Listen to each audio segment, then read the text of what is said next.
할렐루야. 말씀을 함께 봅니다. 요한복음 4장 23절. 아버지께 참되게 예비하는 자들은 영과 진리로 예비할 때가 오나니 곧 이때라. 아버지께서는 자기에게 이렇게 예비하는 자들을 찾으시느니라. 하나님은 영이시니 예비하는 자가 영과 진리로 예비할지니라. 아멘. 제일은 사랑이라 8번째 시간입니다. 오늘은 진리의 영으로 예비할 때, 지난 시간에는 아버지께 예비할 때, 오늘은 진리의 영으로 예비할 때, 이런 소제목으로 함께 은혜를 나누고자 합니다. 오늘은 특별히 금요일입니다. 예수님께서 마귀의 일을 멸하고 우리를 구원하기 위해서 오셔서 십자가를 지시고 보혈의 피를 흘려 우리를 모든 죄에서 죄값을 담당하시고 다 이루었다 말씀하시며 죽으시고 무덤에 장사되어진 날, 이제 오늘부터 우리는 부활의 아침을 기다리게 될 것입니다. 우리 안에 생명의 부활로 또한 영의 부활로 부활을 기다리는 그런 시간들이 되기를 원합니다. 이번에는 특별히 사순절에 가는 말씀은 아니고 계속 요한복음 4장을 통해서 우리에게 주시는 말씀의 은혜를 나누고자 합니다. 하나님께서 우리의 부르심의 목적이 있어요. 하나님께서 우리를 왜 불렀을까? 그게 세 가지로 생각하면, 첫째, 하나님을 섬기기 원하셔서 우리를 부르셨다는 거예요. 두 번째는 성도를 섬기라고 우리를 부르셨다는 거예요. 세 번째는 세상을 섬기라고 우리를 부르셨다는 것입니다. 우리를 부르셔서 하나님을 섬길 때 우리가 하나님을 어떻게 섬길 수 있을까? 우리가 하나님을 섬긴다라고 할 때 우리는 하나님을 예비함으로 하나님을 섬길 수 있습니다. 이웃을 섬길 때, 즉 성도들을 섬길 때 우리는 어떻게 섬길 수 있을까? 서로 사랑함으로, 연합함으로, 한 몸을 이룸으로 우리는 성도들을 섬길 수 있게 될 것입니다. 하나님이 온 교회가 한 몸이 되라고 말씀하신 것처럼 하나님은 우리가 서로 섬김을 통해서, 서로 사랑함을 통해서 하나가 되기를 원하고 있습니다. 세상을 어떻게 섬길 수 있을까?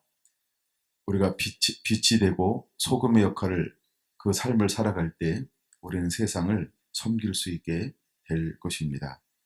하나님은 하나님의 사람들을 통해서 세상에 거룩함을 나타내기를 원하는 것처럼 우리가 하나님의 거룩함을 나타내고 하나님을 닮아가는 자, 즉 예수님을 닮아가는 자 될 때 우리는 세상을 섬길 수 있게 될 것입니다. 우리는 하나님의 형상으로 지으심을 받았습니다. 그리고 그 사람이 거룩하신 창조주 하나님과 사귐을 갖기를 하나님은 원하셨습니다. 여러분, 우리에게 고난이 오는 이유가 무엇일까요?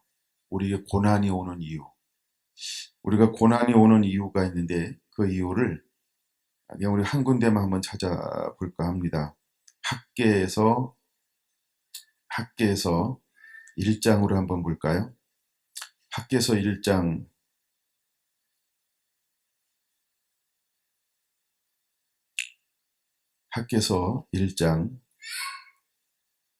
9절 한번 보겠습니다. 9절.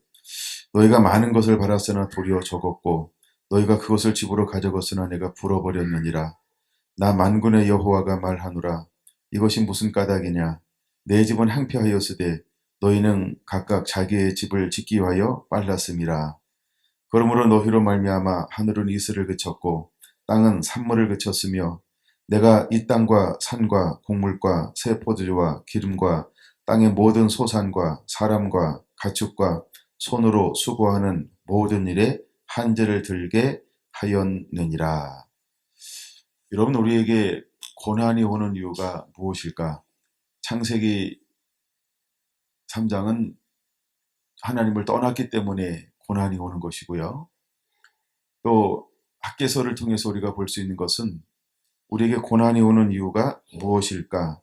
하나님의 일, 즉 예배에 빠른 것이 아니고 자기의 일에 빨랐기 때문에 우리 가운데 고난이 오는 것을 보여주고 있습니다.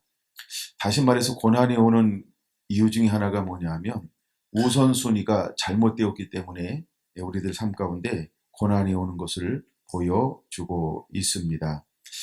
그럼 이제 우리가 고난이 없고 우리 가운데 회복이 일어나기 위해서 우리 안에 어떤 일들이 일어나야 할까? 우선순위가 회복되어져야 하는 것입니다. 우리가 하나님 중심의 삶으로 나아갈 때 어떤 일이 일어나는가? 한번 베드로전서 2장으로 한번 보겠습니다.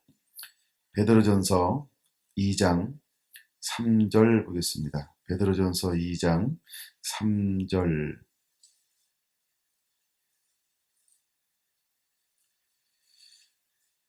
너희가 주의 인자하심을 맛보았으면 그리하라. 사람에게는 버림받았으나 하나님께서는 택하심을 입은 보배로운 산돌이신 예수님께 나아가. 너희도 산돌같이 신령한 집으로 세워지고 예수 그리스도로 말미암아 하나님이 기쁘시게 받으실 신령한 제사를 드릴 거룩한 제사장이 될지니라. 우리가 회복하는 방법이 무엇이라고 말하고 있습니까? 베드로전서 2장 4절, 보배로운 산돌이신 예수님께 나아가 라고 말하고 있습니다. 우리가 삶이 회복되는 방법은 보배롭고 산돌이신 예수님께 나아가는 것임을 보여주고 있습니다. 보배롭고 산돌이신 예수님께 나아간다라고 하는 이 말은 무슨 의미인가 하면 우리가 보배롭고 산 예수께 나아가 하나님을 예배하는 것입니다. 예배할 때 우리의 삶이 회복될 수 있다라고 하는 것을 보여주고 있는 것이죠. 우리가 이제 예수 그리스도를 하나님 우리를 사랑해서 예수님을 보내주었고 우리가 그 하나님을 믿을 때 믿기 위해서 우리들이 해야 되는 것이 무엇이냐면 회개함이 일어나야 하는 것이죠. 그래서 베드로전서 2장 1절에는 그러므로 모든 악독과 모든 기만과 위식과 시기와 모든 비방하는 말을 버리고 라고 말하고 있는 것처럼 회개하고 이제 우리가 예수 그리스도 앞에 나와서 그분을 믿음으로 받아들입니다. 우리가 믿음으로 받아들이면 우리가 무엇을 사모하는 자가 되어야 할까? 베드로전서 2장 2절은 이렇게 말합니다. 갓난 아이들 같이 순전하고 신령한 젖을 사모하라. 이는 그로 말미암아 너희로 구원에 이르도록 자라게 하려 함이니라. 너희가 주의 인자하심을 맛보았으면 그리하라 라고 하는 것처럼 여러분 우리는 이제 우선순위가 회복되어지면 우리 안에 무엇이 회복되어지냐 하면 순전하고 신령한 젖을 사모함이 우리 가운데 회복되어진다라고 하는 것입니다. 원래 우리는 하나님과 깊은 이 관계, 깊은 이 교제를 하나님이 우리를 창조하시고 만든 이유가 교제 가운데 최고의 교제는 뭐냐면 예배라고 하는 것입니다. 예배를 받기 위해서 하나님이 우리를 만들었음에도 불구하고 예배하다가 타락하니까 무엇을 할 수 없게 되었을까? 하나님을 예배할 수 없게 되었다는 거죠. 물론 아담도 하와도 여전히 그들의 의지는 하나님을 예배하고 싶었을 거예요. 근데 하나님은 그들이 드리는 예배를 받으실 수가 없었던 거예요. 왜 그들이 하는 예배를 받으실 수 없었을까요? 불순종이 섞여 있기 때문에 그렇습니다. 이걸 다른 말로 죄가 들어갔기 때문에 그런 것입니다. 하나님은 죄 가운데 죄가 섞여져 있는 예배를 받지 않으신다는 겁니다. 그래서 우리가 주님의 신부가 되기 위해서 주님은 우리에게 무엇을 요구할까? 흠도 없고 점도 없는 상태를 요구하는 것입니다. 그래서 신랑 되신 예수님께서 오실 때 하나님이 우리에게 요구하는 것이 무엇이냐 하면 온전한 것을 요구하는 것입니다.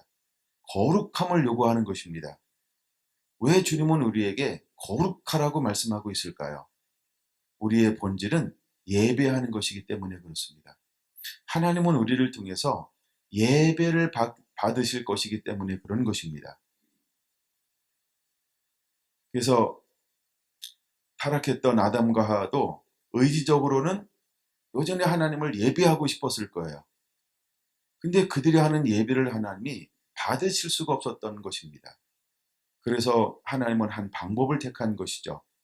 너의 죄를 대신하여 무엇인가가 피를 흘려야 된다는 것입니다. 피라고 한 것은 무엇일까요? 죄의 대가를 지불하라는 것입니다. 그래서 그 죽음이 없으면 나는 그 예배를 받을 수가 없다는 것입니다. 근데 하나님은 단순히 동물이나 즉 양이나 소가 죽어짐을 통해서 그 피를 드려지는 예배를 계속해서 받는 것을 하나님은 원치 않았습니다. 때가 되면 하나님은 한 사람을 보낼 것입니다. 여러분, 이것은 우리가 히브리서에 좀 많이 기록되어져 있는데 제가 어제는 좀 히브리서를 계속해서 묵상하는 그런 시간들을 가졌어요. 오늘은 요한복음을 좀 묵상하는 시간들을 가졌는데, 그래서 이제 구약의 예배는 전부 어떤 예배냐 하면 피의 예배라고 정의할 수 있어요. 구약의 예배는 전부 피 없이는 하나님 앞에 나아갈 수 없었다라고 하는 것입니다. 그래서 레위기의 모든 제사법은 이제 요제를 드리는 것, 그래서 전부 하나님 앞에 나갈 때마다 피를 가지고 나아가야만 된다는 거예요. 그 중에 가장 기본적인 예배 형태가 있는데 그것이 어떤 예배냐면 번제라는 것입니다. 매일매일 하나님 앞에 나갈 때마다 드려져야 할 제사가 뭐냐면 번제라고 하는 것입니다. 성소와 지성소가 있습니다. 휘장을 지나 이 성소에 들어가기 위해서 반드시 가지고 가야 할 것이 있다는 것입니다. 그것이 무엇일까요? 피를 가지고 가 뿔에 발라야만 한다는 것이죠. 피를 가지고 가 그 속죄소에 피를 뿌려야 한다는 것입니다. 그래서 피 없이는 하나님 앞에 나갈 수가 없는 것이 구약의 예배였다는 것입니다. 근데 하나님은 우리를 사랑하셔서 이제 단번에 피 흘리심을 통하여서 이제 하나님 앞에 나아가는 새로운 예배의 문을 열어 놓으셨습니다. 그리고 하나님은 예수 그리스도가 피 흘려주심을 통하여서 그 단번에 흘린 피를 통해서 이제 하나님 앞에 새롭게 나아가는 길을 열어놓으셨어요. 그리고서 놀라운 일이 벌어진 거 아닙니까?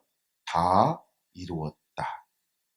그러는 동시에 솔로몬 성전에서 그 헤롯 성전에서 어떤 일이 벌어졌습니까? 휘장이 위서부터 아래로 찢어졌다는 거예요. 이제는 성소와 지성소의 구분을 없애놓았다는 거예요. 무엇을 통해서? 예수님이 단번에 피해를 지불함을 통해서, 피 흘리심을 통하여서. 그래서 이제는 하나님 앞에 나아갈 수 있는 그 길을 열어 놓으셨던 것입니다. 그리고 이제 이후는 피가 아닌 무엇을 우리가 가지고 나가야 할까? 그 휘장 뒤에는 무엇이 있습니까? 휘장 뒤에는 지성소가 있어요. 지성소의 핵심이 뭐냐 하면 이따가 또 나눌 겁니다만 하나님의 임재라는 거예요. 하나님의 영광이라는 거예요. 그래서 하나님은 영광이 있는 곳에서 영광에서 영광으로, 이게 다른 말로 말하면 영에서 영으로 하나님은 예배하는 것을 원하신다는 것입니다. 근데 죄를 범함을 통해서 영과 영이 만날 수가 없었어요. 그래서 하나님이 이것을 가리웠습니다. 그래서 죄 가지고 나올 수 없으니까 주님은 대신 무엇인가가 피를 흘려 속죄함을 가지고 나오면 내가 그 예배를 받겠다라고 하나님이 이렇게 허용을 했습니다. 그러나 하나님은 지속적으로 이 예배를 받는 것을 원치 않았습니다. 그래서 우리를 위해 보내주신 분이 바로 예수 그리스도이신 것입니다. 그래서 예수 그리스도께서 오신 이유가 뭐냐 하면 그 이름에 들어있는 것처럼 자기 백성을 저들의 죄에서 사하기 위해서, 오셨다는 것입니다. 그럼 죄에서 사한다라고 할 때 죄가 사해지면 무엇이 회복되어지는 걸까요? 예배가 회복되어지는 거라는 거예요. 예배가 회복되어지는 거예요. 잃어버렸던 예배, 무너졌던 예배, 막혔던 관계가 회복되어지는 것이라는 거예요. 그래서 예수님의 죽으심의 가장 놀라운 것은 무엇이냐면 이제 우리가 하나님 앞에 나아가 영과 영으로 예배하는 문이 열렸다는 것입니다. 근데 문이 열렸습니다. 그러나 우리가 문이 열려 있음에도 불구하고 그냥 하나님 앞에 나가서 예배할 수는 없는 것입니다. 그래서 이제 5절까지 읽었죠? 그 다음에 9절 한번 보겠습니다. 9절. 6절, 7절, 8절 눈으로 빨리 읽으시고 9절을 봅니다. 그러나 너희는 택하신 족속이요 왕같은 제사장들이요 거룩한 나라요 그의 소유된 백성이니 이는 너희를 어두운 데서 불러내어 그의 귀한 빛에 들어가게 하신 이의 아름다운 덕을 선포하게 하려 하심이라. 할렐루야. 이것이 바로 예배가 이것이 하나님이 원하시는 예배라고 하는 것입니다. 이제 하나님의 중심으로 나아가는 삶, 이것이 예수 그리스도를 통하여서 회복이 되어진 것입니다. 물론 이번에도 이 부분을 좀 깊이 다루지는 않을 겁니다만 여러분 우리가 히브리서를 읽다 보면 창세기하고 히브리서하고 딱 두 번 다루는 것이 있어요. 그게 뭐냐면 이 왕같은 제사장. 우리가 보통 왕같은 제사장 그러면 누구를 다루고 있을까요? 멜기세덱. 예, 멜기세덱. 여러분들이 멜기세덱은 따로 좀 공부를 많이 해야 될 이유가 있어요. 그리고 성경 히브리서를 이렇게 말해요. 제가 어제 히브리서를 계속 묵상하다가 그거 이제 제가 기도하기 시작했어요. 히브리서에 뭐라고 말하고 있냐면 멜기세덱에 대하여 할 말이 많으나 너희가 듣기에 둔함으로 내가 아직 너희에게 말하지 않노라. 그러니까 우리가 멜기세덱에서 하나님은 뭔가 더 말하고 싶은데 아직 우리가 들을 수 있는 이 뭐랄까 이것이 어떤 게 안 되기 때문에 더 이상 말하지 않겠다는 거야. 그럼 왜 말하지 않지? 말해도 모르기 때문에. 왜 그럴까요? 이건 영이기 때문이라. 육으로서는 아무리 얘기해도 속에 경일게 해요. 모른다는 거예요. 그러니까 영은 영으로만 풀어지는 거죠. 그러면 마지막 때에 풀어져야 할 계시 중에 하나가 무엇일까? 멜기세덱이 무엇인가? 멜기세덱은 누구인가? 그래서 여러분들이 먼저는 공부를 한번 쭉 해보라는 거예요. 멜기세덱은 어떤 사람인가? 예, 사람인가? 보통 우리가 이제 멜기세덱은 뭐 족보도 없어요. 죽은 것도 없어요. 태어난 것도 없고 죽은 것도 없고 그건 아무것도 없어요. 근데 마지막에 하여간 이 멜기세덱 같은 제사장. 근데 하나님은 우리에게 뭐라고 말하고 있냐면 베드로전서 2장 5절에 하나님이 기쁘게 받으실 신령한 제사를 거룩한 제사장이 되라는 거예요.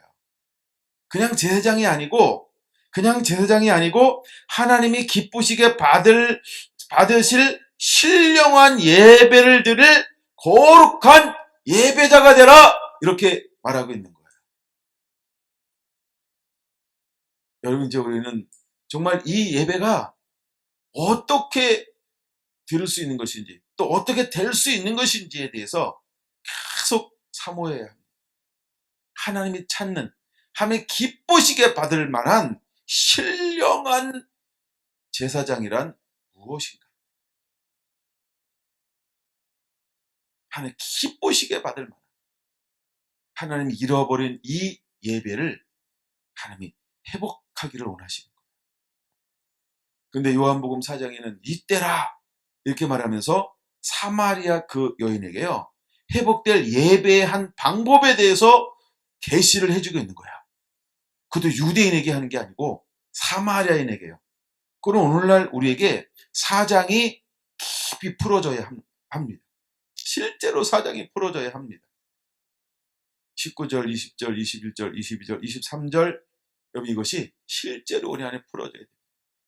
하나님의 영이시니 예배한 자가 영과 진리로 예배할지니라라고 할 때 육을 가지고는 하나님을 예배할 수 없다는 걸 전제로 하는 거예요. 그래서 영이 떠났던 아담은 하나님을 하나님 되게 예배할 수 없었던 것입니다. 그래서 이걸 우리가 교제의 단절이라고 말하는 거예요. 하나님의 얼굴과 얼굴을 대면하여 봤던 그 아담도 죄를 범하니까 얼굴과 얼굴을 마주보는 예배를 드릴 수가 없게 되었다라고 하는 거예요. 하나님은 이 예배를 다시금 뭐 하길 원하시는 거예요? 원상복구, 회복하기를 원하시는 거예요. 그러면 오늘 우리가 어떤 예배자로 하나님 앞에 목마름을 가지고 나서 하나님이 정말 받으실 만한 그 예배자로 어떻게 준비가 되어져야 하는가에 대한 강한 목마름들이 우리 안에서 일어나게 되기를 원합니다. 그래서 하나님은 베드로전서 2장 9절에 이렇게 말하는 거예요. 너희는 택한 족속이요 왕같은 제사장들이요 거룩한 나라여 그의 소유된 백성이니 라고 말입니다. 그럼 하나님께서 이제 어떤 제사장을 일으키길 원하는 거예요? 멜기세덱과 같은 제사장은 멜기세덱. 그다음 멜기세덱 같은 제사장은 또 누가 멜기세덱 제사장이라고 말하고 있을까요? 히브리서에 보면 예수 그리스도. 그럼 오늘 살아가는 예배자는 어떤 제사장 예배자가 되어야 할까요? 멜기세덱을 닮은. 그냥 그럼 우리가 이렇게 표현할게요. 예수님을 닮은, 예수님을 닮아가는 제사장, 예배자를 하나님이 찾으신다는 거야. 아멘. 그래서 우리가 베드로전서 2장 9절은 예배 회복에 굉장히 중요한 성경 구절 중에 하나가 되어야 한다는 것입니다. 예, 그냥 우리 만인 제사장 이걸로만 이것이 비춰지는 게 아니고요. 너는 택한 족속이요 왕 같은 제사장들이요 거룩한 나라요 그의 소유된 백성이니 이는 너희를 어두운 데서 불러내어 그의 기이한 빛에 들어가게 하신 이의 아름다운 덕을 선전하게 하려 함이니라. 드러내게 하려 함이니라. 발산하게 하려 함이니라. 하나님의 영광을 드러내는 겁니다. 여러분들 요한복음을 묵상하다 보면 계속 나타나는 게 뭐냐 하면 예수님을 통해서 누구를 드러낸다고 말하고 있어요? 하나님을 드러낸다라고. 그렇죠? 요한복음을 통해서 계속 하나님을 드러낸다고 그래요. 나를 본다는 누구를 보았다라고 말합니까? 하나 아버지를 본 것이요. 그랬더니 사람들이 들을 기가 없어가지고 막 바리새인과 유대인들이요 예수님을 고소합니다. 왜? 신성모독이라고. 이게 요한복음 얘기. 저 오늘도 요한복음을 읽으면서 계속 새로운 게 보이기 시작하는 거예요. 새로운 게. 야, 이게 이런 뜻이었구나. 예, 막 새로운 게 보이는 거예요. 하나님은 우리에게 이 구절들이 그대로 회복되기 원하는 겁니다. 그래서 제자들에게 예수님께서 함께 있을 때 이것을 풀어주지 않고 부활하고 난 다음에 이제 영광을 입고 난 다음에 드디어 제자들에게 무엇을 풀어주고 있냐 하면 말씀을 풀어주기 시작합니다. 그랬더니 누가복음 다시 한번 보세요. 24장 말씀이 딱 풀어지는 동시에 이 제자들 가운데 무엇이 회복되든가요? 52절 보겠습니다. 그들이 그에게 경배하고 큰 기쁨으로 예루살렘으로 돌아가. 53절 찾으신 분은 같이 읽을까요? 늘 성전에서 하나님을 찬송하니라. 할렐루야. 그러면 그 전에는 왜 제자들이 늘 하나님을 성전에서 예배하고 찬양할 수 없었을까요? 또 왜 그들은 있는 그곳에서 늘 하나님을 찬양하고 경배하지 못했을까요? 왜 그들은 한시 동안도 시험에 들지 않게 깨워 기도하지 못하였을까요? 아직 그들에게는 무엇이 주어지지 않았어요? 천국의 비밀이요. 다른 말로 말하면 이게 첫걸음인데 하나님의 나라가 무엇인지 주어지지 않았던 거예요. 너희는 그의 나라와 그의 의를 구하라. 그의 나라와 그의 의를 구하라. 이건 제가 이제 다음 시간인가 다다음 시간 정도 한번 풀어드릴 것 같아요.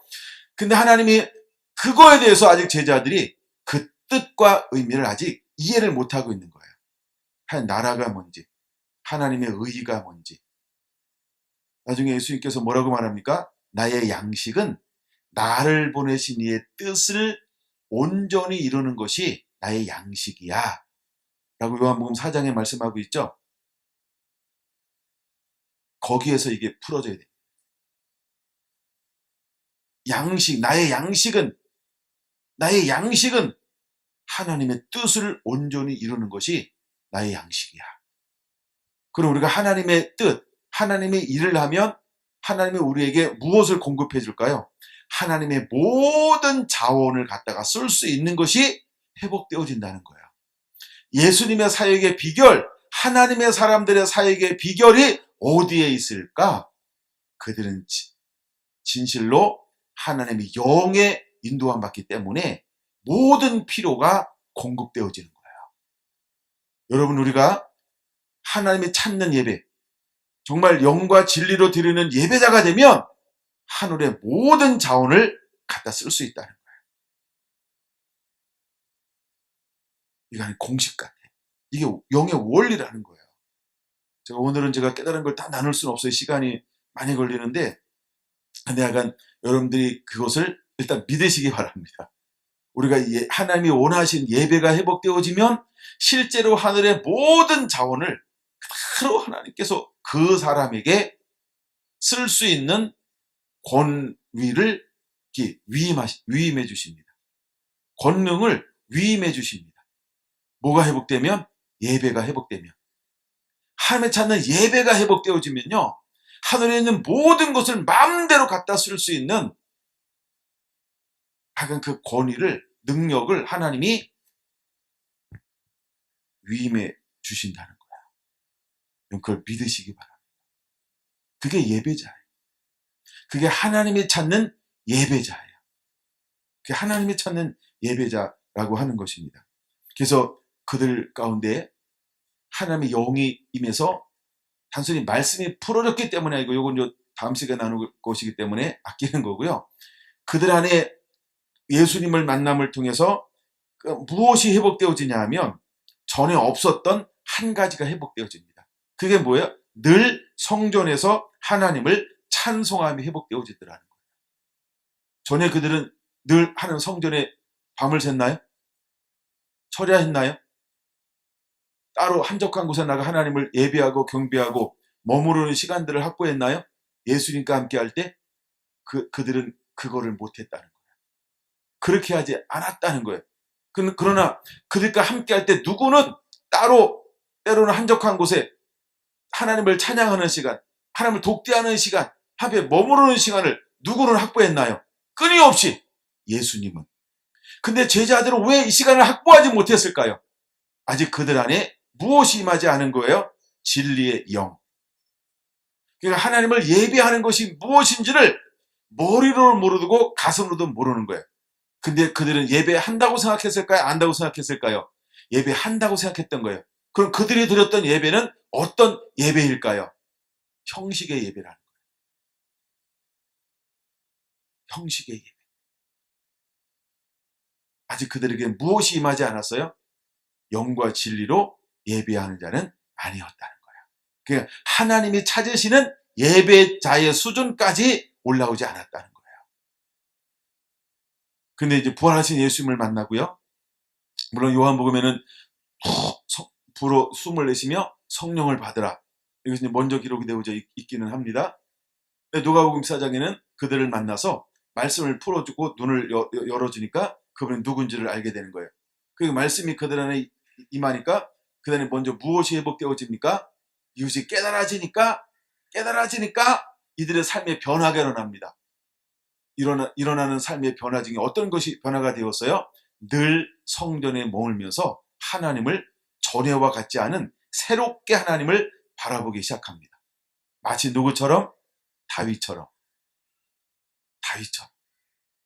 다윗은 예배자였다는 거예요. 다윗은 하나님이 기쁘시게 하는 예배자였다는 거예요. 다윗은 하나님을 예배하는 자였다는 거예요. 왜 하나님이 다윗을 그렇게 기뻐했을까? 그는 예배자였기 때문이라는 거예요.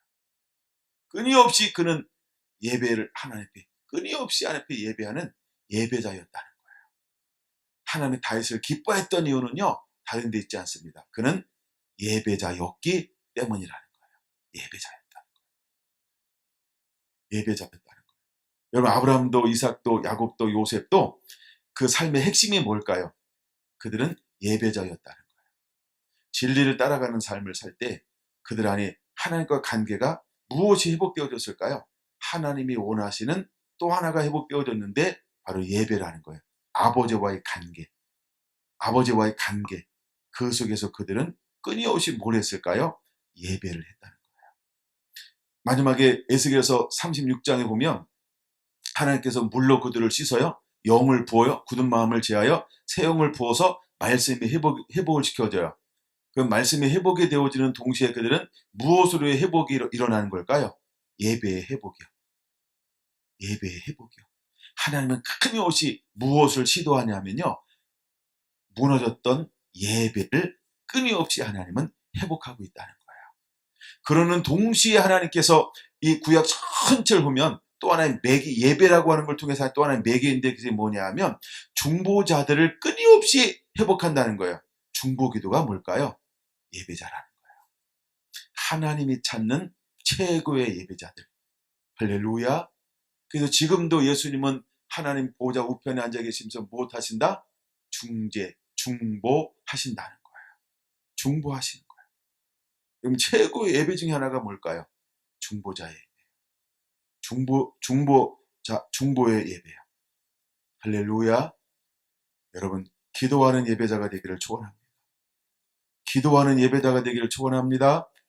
기도하는 예배자가 되기를 축원합니다. 기도하는 예배자가 되기를 축원합니다. 여러분, 우리가 찬양하는 예배자들을 많이 들어봤을 거예요. 그렇죠? 그럼 여러분들이 기도가 예배라고 하는 것을 들어봤습니까? 여러분, 기도는 최고의 예배라는 거예요. 여러분, 기도의 예배자가 되기를 예수님의 이름으로 축원합니다. 기도하는 예배자가 되어야 합니다. 말씀을 하나님 앞에 계속해서 올려드리는 예배자가 되어야 합니다. 할렐루야. 여러분, 우리 안에 이런 예배가 회복되어져야 한다는 것입니다. 그래서 그들의 사도행전 1장 14절에 보면 그들이 그래서 말씀이 딱 풀어졌을 때 뭘 하기에 힘쓸까요? 14절, 사도행전 1장 14절. 여절과 예수의 어머니 마리아와 여자들의 아우들과 더불어 마음을 같이하여 오로지 기도하기에 힘쓰더라. 그럼 기도하기에 힘쓰더라, 이 말이 어떤 의미일까요? 예배라는 거예요. 그들이 뭘 붙잡고 예배하고 있습니까? 뭘 붙잡고 기도에 힘쓰고 있습니까? 약속의 말씀, 언약의 말씀을 붙잡고 말씀을 하나님께 그대로 이루어 달라고, 하나님의 말씀이 그대로 이루어질지어다 라고 하면서 하나님을 예배하고 있어요. 그들이 함께 모여 오로지 기도하기에 힘쓰더라. 그들이 말씀을 붙잡고 기도하기에 하나가 되었던 것을 볼 수 있습니다. 여러분, 우리 안에 이런 예배가 회복되어져야 할 줄로 믿습니다. 할렐루야. 할렐루야. 여러분 보세요. 2장 1절 이렇게 말하죠. 오순절날이 이미 이름에 그들이 다 같이 한 곳에 모였더니, 왜 한 곳에 모였다 이 말이 무슨 의미일까요? 예배하고 있다는 거예요. 그냥 오순절이 임하니까 성령이 그들에게 임한 게 아니고요. 그들이 무엇을 하고 있었어요? 하나님을 예배하고 있었다는 거예요. 예배하고 있는 그들에게 하나님이 무엇을 부어주는 겁니까? 성령을 부어주는 거예요. 예배하는 그들에게 성령이 임하는 거예요. 여러분, 우리도 무엇을 해야 할까요? 이제는 하나님을 예배하는 자가 되어야 합니다. 하나님을 찾는 자가 되어야 합니다. 하나님을 갈망하는 자가 되어야 합니다. 하나님 목말라 하는 자가 되어야 합니다. 그분 앞에 서기 위해서 매일매일 철저하게 회개하고 그분의 말씀을 붙잡고 목마름을 가지고 그분 앞에 나아가기를 우리 안에 이 수가성 여인처럼 갈망함과 목마름이 있어야 할 줄로 믿습니다. 할렐루야. 여러분, 이 여인은 지금도 부정한 여인이 아니라는 거예요. 이 여인은 옛날 부정한 삶을 살았어요. 남편 하나, 남편 둘, 남편 셋, 남편 넷, 남편 5, 그리고 지금 사는 남편도 옛날이라는 거예요. 옛날. 그러나 지금은 어떻게 준비가 되어서요? 그렇죠. 말씀대로 살려고 몸부림치고 있는 한 여인이라는 거예요. 말씀대로 살고 싶어서 몸부림치고 있는 여인이요. 말씀대로 살고 싶어 몸부림치는 여인이요. 이 여인 안에는 어떤 소망이 있어요? 예배에 대한 소망. 하나님을 하나님에게 예배하고 싶은데 자기가 할 수 있는 최선의 방법으로 하나님께 예배하고 있는데 이 답답함, 이 목마름, 이 갈급함, 이 어찌할 수 없는 것. 왜 하나님이 빌립만 니디오피아 내시에게 가서 그 말씀을 이게 도대체 읽어도 무슨 말인지 모르니까 가르쳐주는 것. 근데 이 여인은 누가 친히 가서 이 목마름을 해결해 준 거예요? 예수님이 친히 가셔서. 여러분, 우리 안에 무엇이 있어야 될까요? 그쵸? 진리에 대한 목마름, 예배에 대한 목마름, 예수 그리스도 그분 자신에 대한 목마름, 우리 안에 이 마음이 일어나야 할 줄로 믿습니다. 그럴 때 예수님은 이 여인을 친히 찾아가셔서 그 목마름을 풀어주는 거예요. 그냥 그 마을에 들어간 게 아니고 여러분, 우리 안에 그런 목마름이 일어나게 되기를 예수님의 이름으로 축원을 드립니다. 사도행전 3장 1절 볼까요? 제9시 기도 시간에 베드로와 요한이 성전에 올라갈세라고 말합니다. 베드로가 이제는 무슨 시간을 지키고 있어요? 하나님 앞에 예비하러 올라가는 겁니다. 그렇죠? 제9시 기도 시간이라고 하는 건 뭐 하는 거예요? 이게 하나님께 예배하는 겁니다. 하나님 앞에 예배하는 것입니다. 하나님께 예배하러 올라가다가 그 안에 놀라운 만남이 일어나는 거예요. 예배하러 올라가다가 그 마음에 감동을 준 거예요. 성령 하나님이. 수없이 봤던 그 안진뱅이, 수없이 부닥쳤던 그 한 사람, 어느 순간 예배하러 올라가다가 하나님이 그 마음에 감동을 준 거예요. 내가 은과 금은 없으나 내게 있는 곳으로 너에게 주노니 곧 나사렛 예수의 이름으로 일어나 걸어라. 한 번도 해보지 않았던 그에게 손을 뻗었다는 거예요. 누가 먼저? 베드로가. 어제의 베드로가 아니었던 거예요. 하나님의 영이 임하는 동시에 베드로는요, 하나님의 모든 자원을 끄집어다 쓸 수 있는 하늘의 거룩한 통로가 되었다는 거예요. 이게 예배의 회복입니다. 우리가 예배가 회복되면요, 하늘의 모든 것을 끄집어 쓸 수 있게 될 걸 믿으시기 바랍니다. 할렐루야, 할렐루야. 이게 예배자가 갖는 특권이라고 볼 수 있어요. 이런 것들이 하나님이 원하시는 예배자들에게 부어주시는 이 특권들이 있어요. 물론 특권이라는 단어가 나중에 예배자의 세계에 가면요, 그냥 아주 흔한 바닥에 깔린 돌덩이와 같을 거예요. 돌멩이와 같을 거예요. 근데 없을 땐 그게 특권이에요.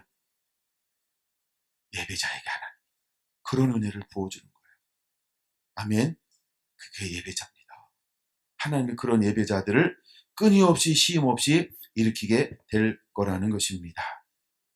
3장 11절 나은 사람이 베드로와 요한을 붙잡으며 모든 백성이 크게 놀라며 달려가 나아가 솔로몬의 행각이라 불리우는 행각에 모이거늘.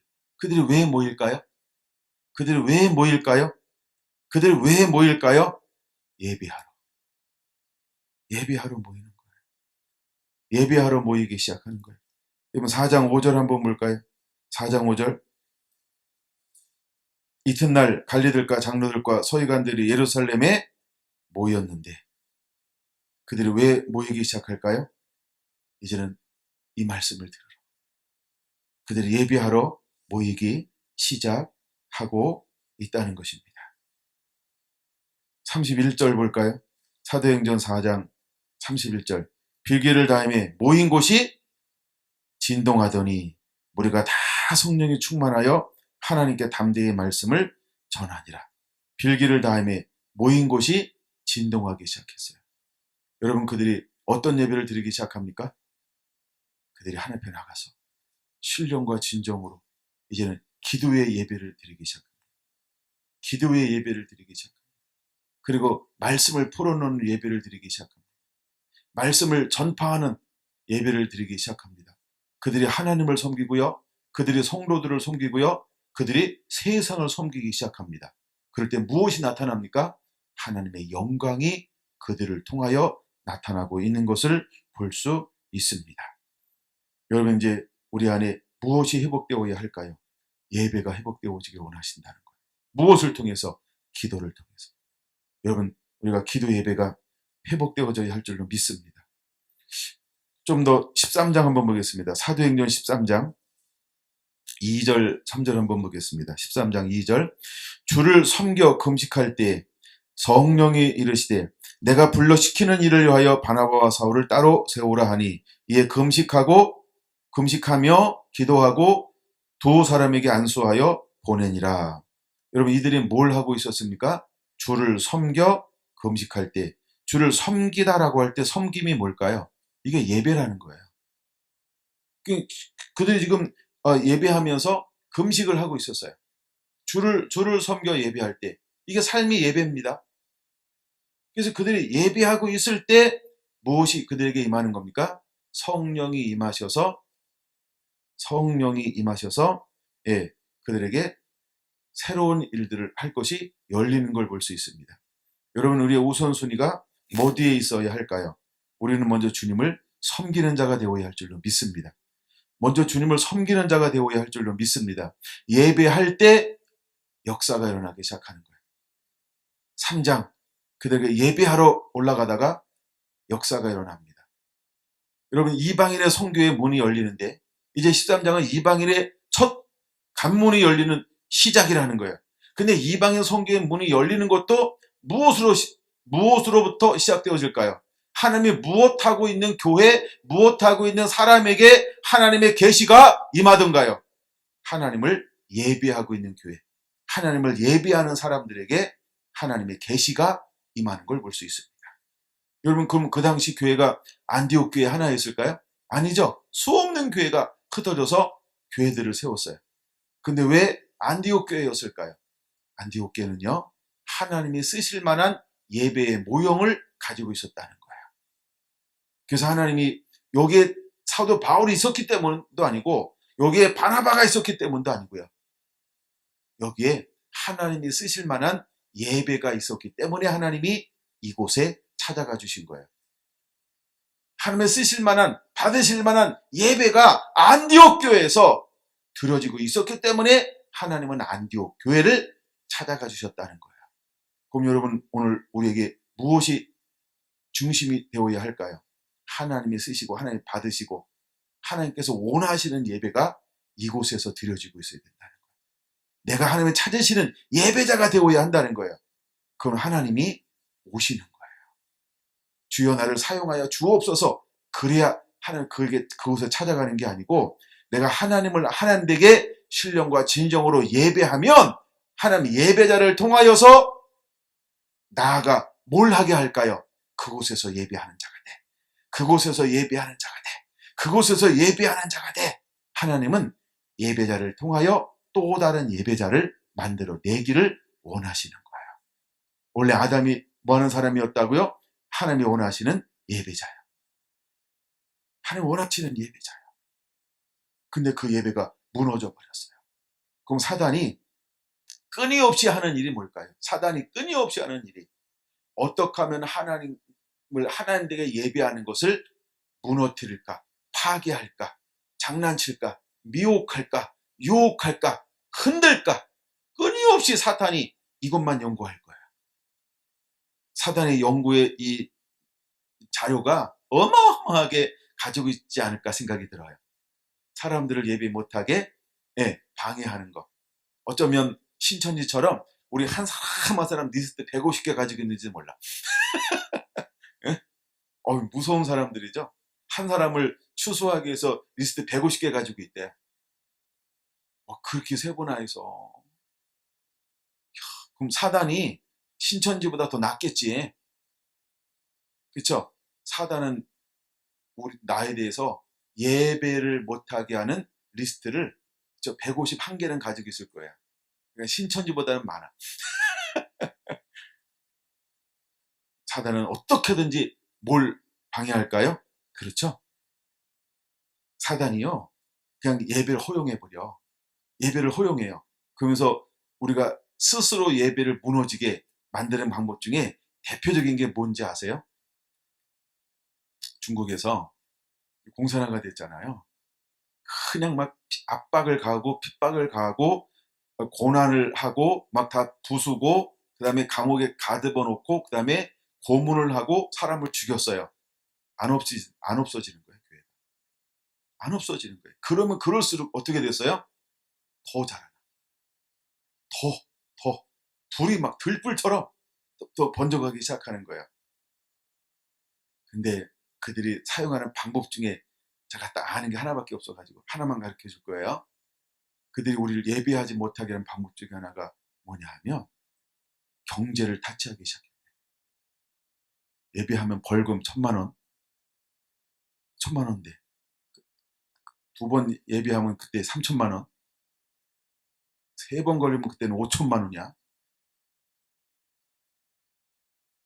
경제로 그들을 다스렸대요. 그때는 예배가 어떻게 됐을까요? 꼬지더라는 거예요. 꼬지더라. 무섭죠. 주리를 달라 그러면 예배할 거야 그러는데 돈 이러니까 알았어. 불이 꼬지더라는 거예요. 여러분 왜 마지막에 표를 찍는지 아십니까? 이 표가 뭘 하는 표라고 계시록에 나와 있어요? 경제 단위로 나와 있죠. 굉장히 중요해요. 근데 우리가 모르는 게 있어서 그런 거예요. 모르는 게. 진짜 하나님을 아는 영이 하나님의 영이시니까 우리가 하나님의 영을 성령이 정말 우리 안에 머물잖아요. 그러면 무엇이 해결될까요? 돈이 해결됩니다. 그거를 몰라서. 진짜 우리 안에 영이 임하면 회복되어지는 게 뭘까요? 하늘에 있는 모든 자원이 회복이 되어져요. 근데 약간 사단이 쓰는 방법 중에 하나가 이건 실화예요, 실화. 하여간 그 방법을 썼더니 그때부터 교회가 스스로 무너지더라고요. 스스로 무너지더라고요.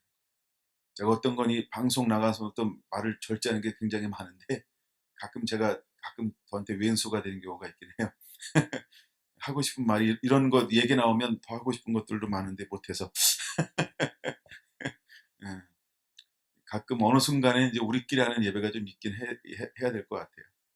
예, 그리고 나중에 편집하고 녹화한 것 듣고 약간 제가 생각을 하고 있는데 아직은 그냥 시험이고 지금 계속 시험 방송하고 있기 때문에 예, 저도 영상 앞에 서는 것도 훈련도 되고 늘 훈련해도 잘 안 돼가지고 어떤 때 제 영상 들으면서 은혜가 되는데 어떤 때 은혜가 안 될 때도 많아요. 저걸 내려야 될까 올려야 될까 고민할 때도 있고 나중에 가면은 과감하게 내려야 되는데 예, 그런 것도 있답니다.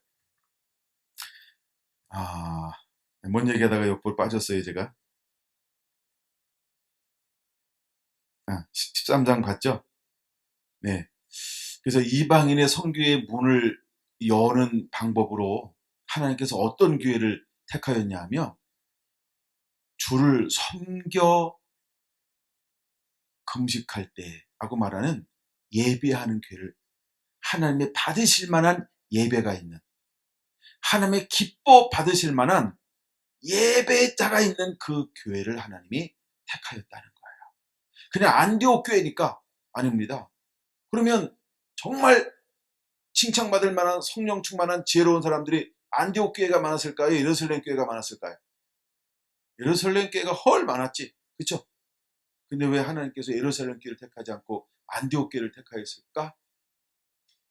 하나님의 이방 선교를 위해서 왜 안디옥 교회를 택하였을까? 여러분, 주를 섬겨 이방인을 담아낼 수 있는 그릇들이 어디에 모여 있나 봤더니 안디옥 교회에 모여 있는 거예요. 근데 그 중에 이 사람들이, 이 리더들이요, 하나님 앞에 늘 주를 섬기는데 예배에 승리하고 있더라는 거예요. 예배에 승리하고 있더라는 거예요. 온갖 핍박 속에서도, 온갖 박해 속에서도, 온갖 어떤 이런 사상 속에서도 그 당시에 얼마나 많은 이짐이 있었겠어요. 사상적으로. 예?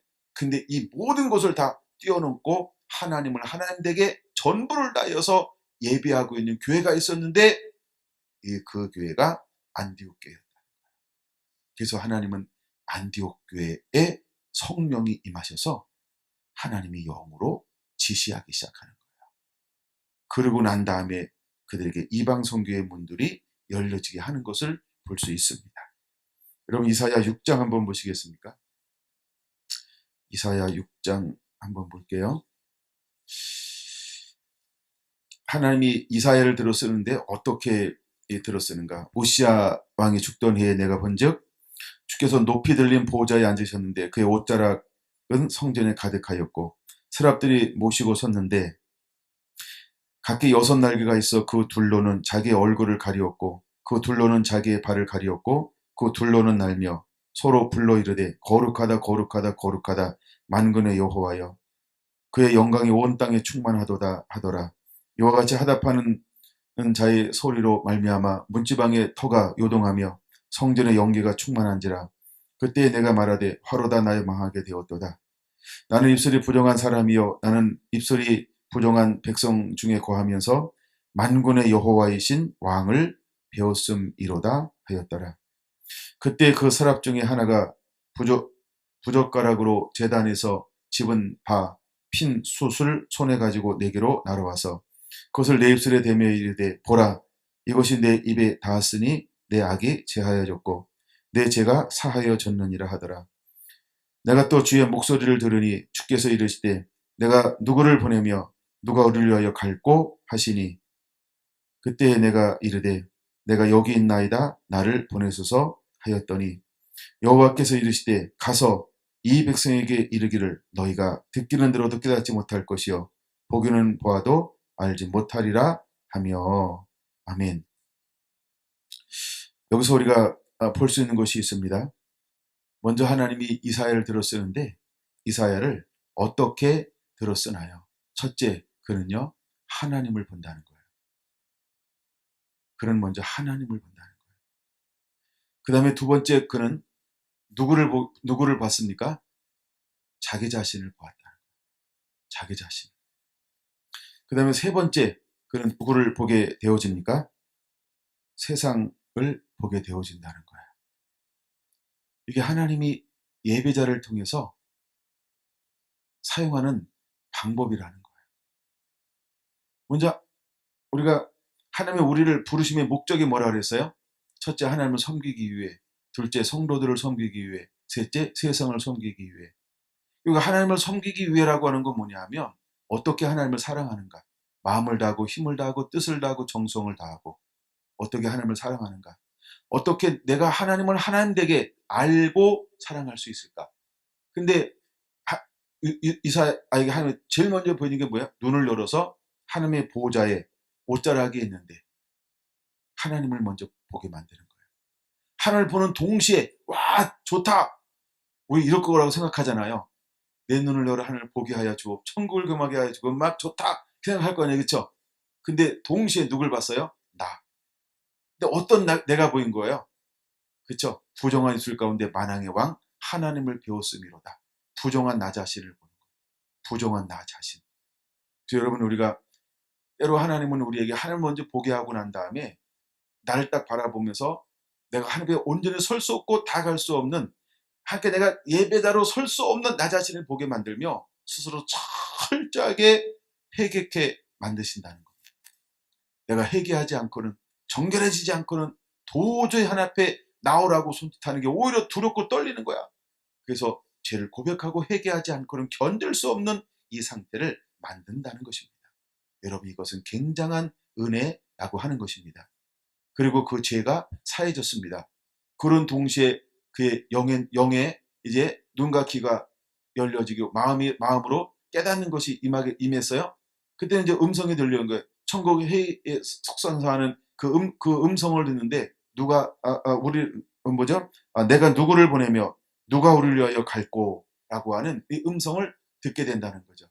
그래서 그는 주여 내가 여기 있으면 나를 세상으로 보내소서. 나를 세상으로 보내소서. 이 영적 원리가 열려지고 있어요. 여러분 사도행전 1장 8절이 뭘까요? 정말 땅끝까지로 복음을 전하는 사람들에게 무엇이 임해야 할까요?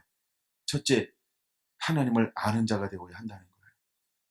그래서 요한복음 4장에도 뭐라고 말합니까? 우리는 아는 것을 예비하노니 우리는 아는 것을 예비하노니 여러분 우리가 하나님과 예수님을 아는 자가 되어야 합니다. 우리가 하나님을 알고 예수님을 알기 위해서 우리의 무엇이 회복되어져야 할까요? 육으로는 모릅니다. 아무리 많이 배워도 육은 육입니다. 반드시 영이 임해야 합니다. 성령이 조명해 줘야 합니다. 우리 안에 성령이 임해야 한다는 것입니다. 하나님의 성령의 은혜를 부어주지 않으면 하나님을 모릅니다. 예수님을 모릅니다. 우리는 몽학 선생의 인도함 받는 것 가지고는 하나님을 예배할 수 없습니다. 우리의 예배의 한계가 분명합니다. 그래서 반드시 영의 인도함 받는 자들이 되어야 할 줄로 믿습니다. 그러므로 여러분 우리는 끊임없이 성령님 갈망합니다. 성령이여 임하시옵소서. 여러분 하나님의 임재를 추구하시기 바랍니다. 그분의 영광을 추구하시길 바랍니다.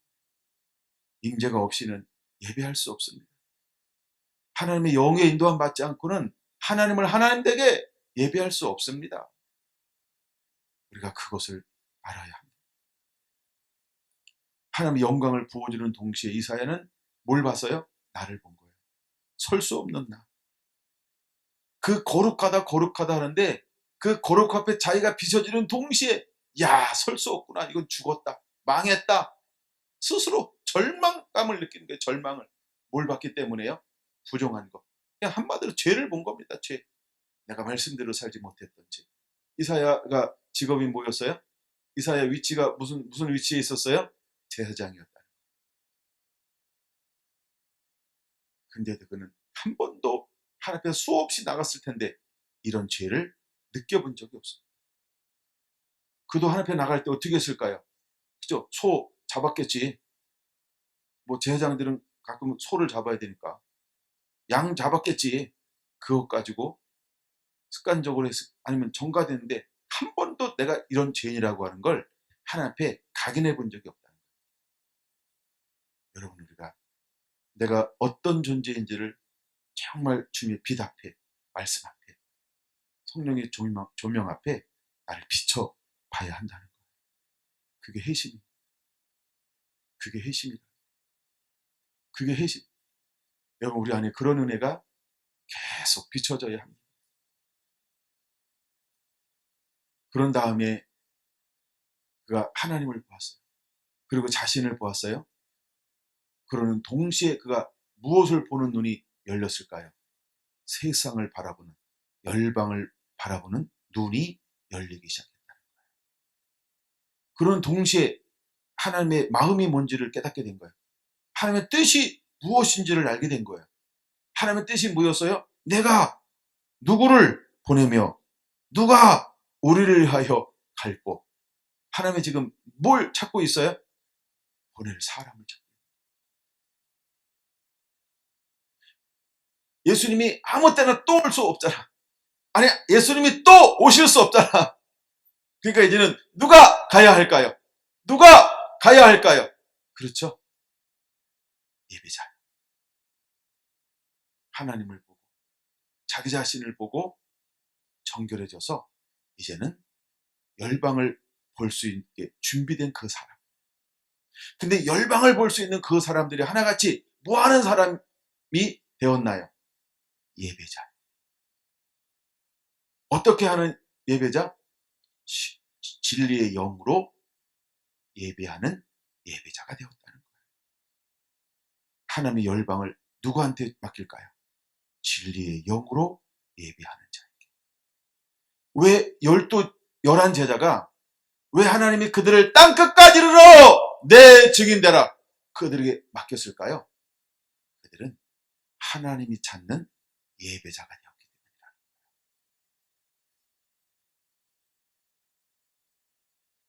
하나님을 찾는 예배자가 되지 아니하면 하나님이 열방으로 보낼 수가 없다.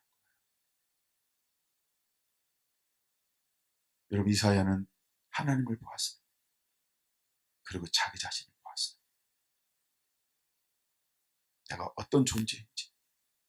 그리고 하나님에 의해서 깨끗함을 얻었어요. 그러는 동시에 그는 열방을 보게 된 거예요. 하나님의 뜻이 무엇인지를 받고 열방을 향한 아버지의 마음이 무엇인지를 알았어요. 하늘에 계신 아버지 이름이 거룩히 여김을 받으시옵소서. 하나님의 뜻이 하늘에서 이루어진 것처럼 땅에서도 이루어져야 한다는 이것을 보기 시작했다는 거예요.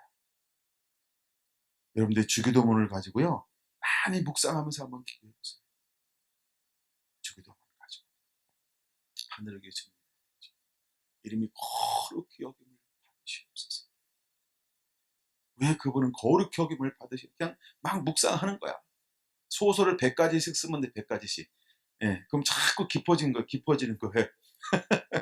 그다음에 하나님의 뜻이 이 땅에서 하늘에서 이룬 거 땅에서도 이루어지게 하여 주옵소서. 하늘에서 뭐가 이루어졌지? 이 땅에서 뭐가 이루어지기를 원하는가? 그냥 100가지씩 한번 써보는 거야. 그러면 계속 깊어집니다. 계속 깊어지는 거예요. 계속 묵상하는 거예요. 오늘 시대에 하나님께서 무엇이 임하기를 원할까? 코로나를 통해서 하나님께서 이 땅 가운데 무엇이 일어나기를 원할까? 그 다음에 우리는 정말 하나님의 시계는 어디에 와 있는가? 이런 거 궁금하지 않아요? 네. 그래서 하나님 내게도 계시를 주시옵소서. 아니, 뭐 달라고 좀 묵상도 하고 좀 고민도 하고 좀 이래야 새로운 걸 깨닫기도 하고 막 이러잖아요. 그렇죠? 예, 그러니까 하여간 막 고민도 해보고 묵상도 해보고 하세요. 코로나를 통해서 하나님 뭘 하기를 원하시는가? 묵상을 막 하는 겁니다. 저는 요한복음 4장을 가지고 계속 지금 이거 가지고 말씀을 나누잖아요. 처음에 나눌 때 이거 줬는데 그거 지금 계속 하면서 지금 다른 거 이렇게 묵상하고 있는 거예요. 근데 주는 것만큼 나누는 거, 또 처음에 준비한 대로 다 못 나눠요. 그때 주는 것대로 그냥 나누는 겁니다. 줄 때 제가 올라올 때 이렇게 이제 저어가지고 와요. 제가 막 줄 걸 저어가지고 오기는 하지만 제가 어떤 때는 다 소화를 못 해내서 그렇지. 기도하니까 예. 얼마나 하나님 은혜 주시면 됩니다. 하나님은 그분을 예배하는 데 초점을 맞추는 그 사람을 찾고 있어요. 하나님만 예배하기 위하여 나아가는 삶이 되어야 할 줄로 믿습니다. 하나님은요, 예배자를 통하여 열방을 맡길 거라는 거예요. 베드로는 예배자가 되었어요. 그래서 열방을 맡기는 거예요. 사도 바울은 예배자가 되었어요. 그래서 하나님이 열방을 맡기는 거예요. 보세요. 사울왕은 처음에 예배자였어요. 겸손했죠. 근데 나중에 하나님을 버렸어요. 예배자가 아니에요. 하나님 원하시는. 그래서 하나님이 그를 쓸 수가 없었어요. 다윗을 택했어요. 왜 다윗을 택했을까요? 하면 찾는 예배자였어요. 그래서 하나님의 기쁨이어서 둘도 없는 기쁨. 그래서 하나님께서 그에게 열방을 맡기는 거예요. 이스라엘을 맡기고요. 어디로 가는지 하나님이 그를 이기게 만드는 거예요. 그리고 솔로몬에게 맡겨요.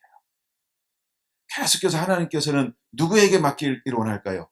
예배자요. 예배자에게 맡기기를 원하는 거예요. 자, 이제 또 다른 주제를 바꿔서 이걸 좀 더 하나 더 깊이 들어가고, 오늘 거기까지 하나 더 깊이 들어가는데 내용이 많을 수 있어요. 한 번 더 깊이 들어가야 되는데, 그래도 뭐 그냥 한번 해보려고요. 시간 관계없이 해보려고요.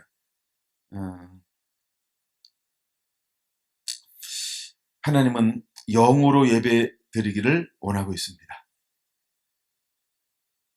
성령의 능력으로 예배를 드려야 합니다. 이제 우리는 성령의 인도하심을 받으며 드리는 예배자가 되어야 합니다. 가장 기본적인 것을 제가 좀 나누어 보려고 합니다. 가장 기본적인 거를 나눠보려고 합니다. 출애굽기 40장을 보겠습니다. 출애굽기 40장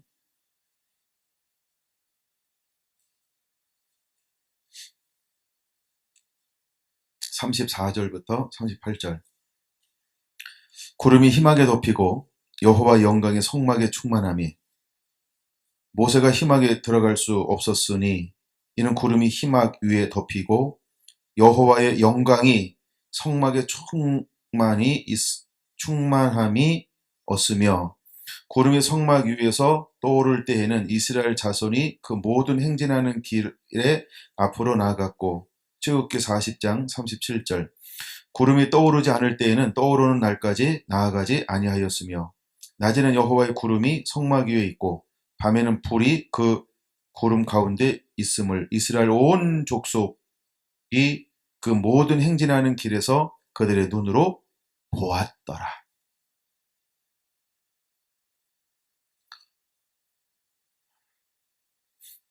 여러분들에게는 이 40장이 낯설지 않은 말씀일 거라고 생각이 들고요.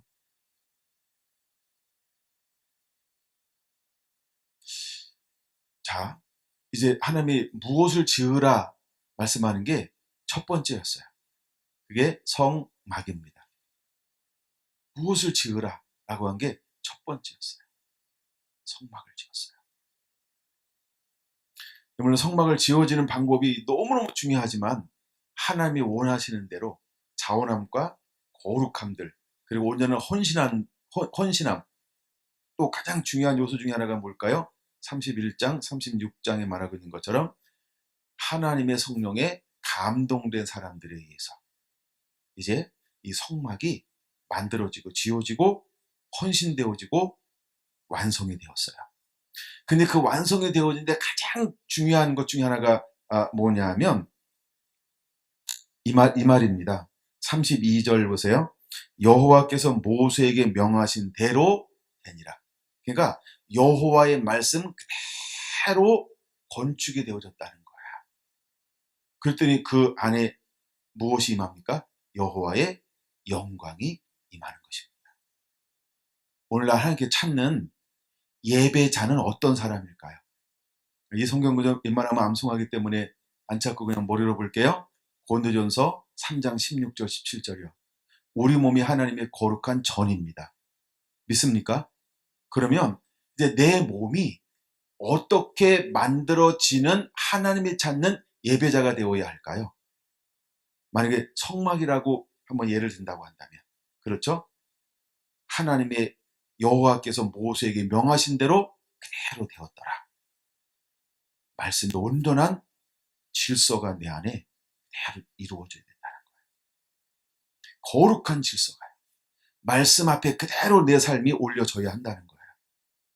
그때 하나님이 내 안에 임하신다는 거예요. 무엇으로? 여호와의 영광이. 여호와의 영광이 임하니까 사람들이 어떻게 됐어요? 서서 섬기지 못하더라. 그 임재라고 하는 이 카도시라고 하는 그 무게가 있어요. 여호와의 이 임재 앞에 서서 섬기지 못하는 그 여호와가 임재하니까 서서 섬기지 못하는 거예요. 그 앞에 그냥 힘없이 쓰러지는 거예요. 서서 섬길 수 없는 상태가 되어지는 거예요. 꼭 뭐 이렇게 넘어져라 뭐 이런 의미가 아닙니다. 그냥 알아서가 아니고 설 수 없는 상태가 돼버려. 그냥 뭐 밀었어요 뭐 땡겼어요 그런 거 안 해도 돼. 나는 그런 거 없애려고 웬만하면 앉아서 받으라 그러잖아. 그래도 내가 밀지 몰라요. 그러니까 이건 조심하시고 좀 밀면 좀 넘어져 줘. 그럼 넘어지고 안 넘어지고 그런 거 전혀 중요하지 않아요. 현상은 그런 현상은 중요하지 않아요. 이해가 되시죠? 예. 근데 여호와 영광이 임하니까 서서 섬기지 못하는 압도적인 하나님의 영광이 임했다는 거예요. 그게 중요해요. 하나님 우리가 어떤 예배자가 되기를 원해요? 그런 임재 가운데 있는 예배자. 영과 진리로 예배할 때가 원하니 곧 이때라. 그럼 우리 예배에 늘 하나님은 어떻게 하기를 원하시는 거예요? 방문하기를 원하는 거예요. 다른 말로 말하면 함께 하기를 원하시는 거예요. 우리 예배 가운데 늘 하나님이 원하는 게 있어요. 그게 뭘까요? 함께 하기를 원한다는 거예요. 함께. 하나님은요, 이 전을 떠나고 싶지 않으신다는 거예요. 그걸 알아야 돼요. 하나님은 우리의 몸 안에서 우리 안에 오시면 하나님은 떠나지 않고 싶어 분이라고 하는 걸 알아야 돼요. 아멘. 이것을 전제로 가야 됩니다. 이게 신령과 진정으로 예배하는 예배라는 거예요. 근데 이 사마리아 여인에게 말하면서 왜 이것이 이때라고 말할까요? 왜 이때라고 말할까요? 이때가 뭘까요? 내 배에서 생수의 강이 나오면, 그럼 내 배에서 생수가 나온다. 이게 생수가 뭐예요? 성령. 성령이 내 안에 임하시면 우리는 어떤 예배자가 된다는 거예요? 그렇죠? 영으로 드리는 예배자. 말씀이 말씀되게 하는 예배인데, 말씀이 뭐냐 하면 하나님이 원하시는 방법으로 드려지는 예배, 이렇게 봐야 됩니다. 그게 진리의 영으로 드려지는 예배라는 거예요. 네, 그냥 이거 의미를 명확하게 알면 됩니다. 하나님이 원하시는 방법으로 드려지는 예배, 이걸 말하는 거예요. 나중에 그걸 제가 성경을 쫙 차려서 보여줄 수 있어요. 근데 더 중요한 건 뭐냐 하면, 우리가 방법은 이미 성경에 있으니까 많이 알아. 근데 무엇은 우리 마음대로 초청하지 못할까요? 형태는 갖추고 있는데 영이요. 우리가 방법은 다 찾아내서 10가지, 20가지, 50가지, 100가지 하니까 원하시는 걸 다 그렇게 할 수 있어. 손뼉을 치고 소리를 치고 악기를 두드려 막 다 할 수 있어. 방법은. 이게 진리로라고 하는 단어예요. 그러니까 예배의 방법은 수십 가지예요. 성경에 이렇게 예배라, 이렇게 해라, 이렇게 해라, 이렇게 하라. 그러니까 예배의 진리로, 말씀으로 예배하는 게, 성경에 말하는 예배의 형태는 너무너무 많아요. 근데 그건 우리가 재현해낼 수 있다는 거예요. 근데 뭘는 잘 못할까요? 그렇죠? 그분이 이곳에 오게 하시는 건 우리가 할 수 없다. 그분이 이곳에 오게 하는 거예요.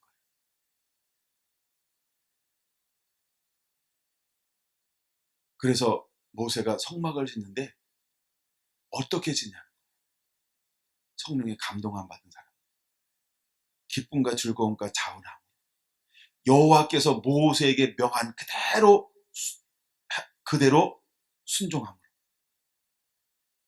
하나님이 원하시는 성막이 지어져서 봉헌하는 그때에 하나님의 영광이 임했다는 거예요. 그럼 여러분, 오늘 우리는 그럼 왜 하나님이 그곳에 하나님이 임했을까? 이건 뭘 보여주는 걸까요? 다시 보세요. 창세기 2장을 이거 한번 봐야 돼요. 창세기 2장 7절 보세요. 창세기 2장 7절 보세요. 여호와 하나님이 땅에 흙으로 사람을 지으시고 생기를 그 코에 불어넣으시니 사람이 생명이 되니라. 이게 이제 시작입니다. 자, 흙으로 사람을 만드시고 그 코에 생기를 불어넣었더니 뭐가 됐다고요? 생명이 되었어요. 이걸 사람이라고 말하는 겁니다. 이걸 다른 말, 생기를 불어넣었다. 이걸 생기가 이제 중요합니다. 이 생기를 성경은 뭐라고 말하냐면 하나님의 영광이라고 말하는 거예요. 우리가 하나님의 형상으로라고 할 때 이것은 하나님의 생기, 하나님의 형상대로. 그래서 이때부터 우리가 하나님 앞에 마음껏 예배할 수 있게 되었어요. 무엇 때문에? 생기를 불어넣었기 때문에. 하나님의 영을 불어넣었기 때문에. 그러니까 하나님에 있는 영이 누구한테 지금 들어왔어요? 나한테. 그쵸? 나한테. 그러니까 하나님하고 우리하고 똑같아. 영과 영이. 그쵸? 그러니까 하나님을, 영과 영이 똑같으니까 마음껏 그분을 예배할 수 있어요. 왜? 나는 아는 것을 예배하노니라고 할 때 하나님이 영을 줬으니까 영이 영을 알까요? 모를까요? 영은 영을 압니다. 그래서 하나님을 하나님에게 마음껏 예배할 수가 있었어요. 걸림이 아무것도 없어. 막히는 게 아무것도 없어. 모르는 게 아무것도 없어. 헷갈리는 게 아무것도 없어. 막힘이 아무것도 없어요. 자유롭게 마음껏 하나님을 예배할 수 있었어요. 영이 있었기 때문에. 홀리 스피릿. 영이 있기 때문에. 소울이 아닙니다. 그래서 영이 있었기 때문에 마음껏 예배할 수 있었어요. 그런데 뭘 했다? 정령 죽으리라. 정령 죽으리라. 그리고 죽었어요. 뭐가 떠나갔어요? 영이 쑥 빠져나갔어요. 근데 뭐는 남았어요? 육은 남았어요. 그래서 육체가 된지라.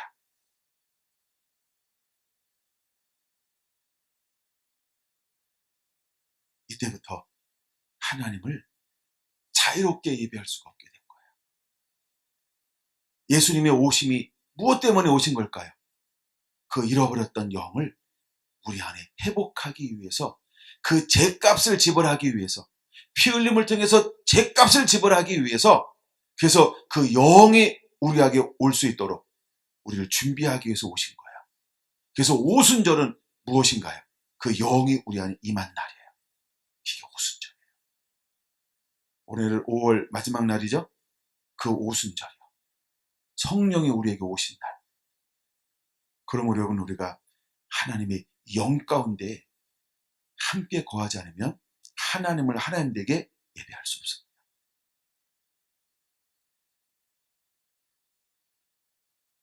하나님 이것을 우리 안에 끊임없이 회복시키고 싶어 하신 분이라는 거예요. 그래서 영광이 떠나가 버렸어요. 이걸 시편 8편 5절 보세요. 시편 8편 5절 보세요. 하나님이 우리에게 무엇으로 관을 떴다라고 말하고 있어요? 하나님의 존귀와 영광으로 관을 세웠다라고 말하는 거예요. 그게 하나님의 영입니다. 그걸 하나님의 여호와의 영광이, 출애굽기 40장, 영광이 가득함에, 영광이 가득함에, 그 영광이요. 성막에 하나님의 영광이 가득하게 있어요. 원래는 그 영광이 어디에 있었어요? 아담 안에. 아담과 함께. 근데 아담의 불순종함을 통해서 영광이 훅 걷어버렸어요, 하나님이. 사울왕에게 부었던 영광을 하나님께서 거둔 것처럼 아담에게 있던 영광을 거둬버렸어요. 무엇 때문에? 불순종 때문에. 그래서 성막은 무엇이 있으면 안 되는 거였었어요? 불순종이요. 그래서 성막은 어떻게 지어져야 했을까요? 하나님의 뜻대로, 하나님의 말씀대로. 그래서 그게 굉장히 중요한 거예요. 아멘. 오늘날 하나님 우리에게 뭘 원할까요? 말씀의 순종. 그래서 영과 진리로. 진리가 사실 밑바탕에 깔려져 있어야 되는 건 맞아요. 그러니까 영과 진리로 우리가 하나님을 예배해야 돼요. 하나님이 원하시는 말씀의 방법대로, 요구하는 방법대로 우리가 준비가 되어져서, 그러면 성령이 우리에게 임하셔서 하나님을 하나님 되게 영으로 예배할 수가 있어요. 하나님, 그런 예배자를 찾는 거예요. 그런 예배자를 찾는 거예요. 그런데 예수님께서 이 땅에 딱 오셨는데 그런 사람이 있었을까요? 없었을까요? 없다는 거예요. 없다는 거예요. 아무도 예수님을 예수님 되게 예배하지 못해요. 아무도 하나님을 하나님 되게 예배한 사람이 없어요. 제자들도 예배자 아닙니다.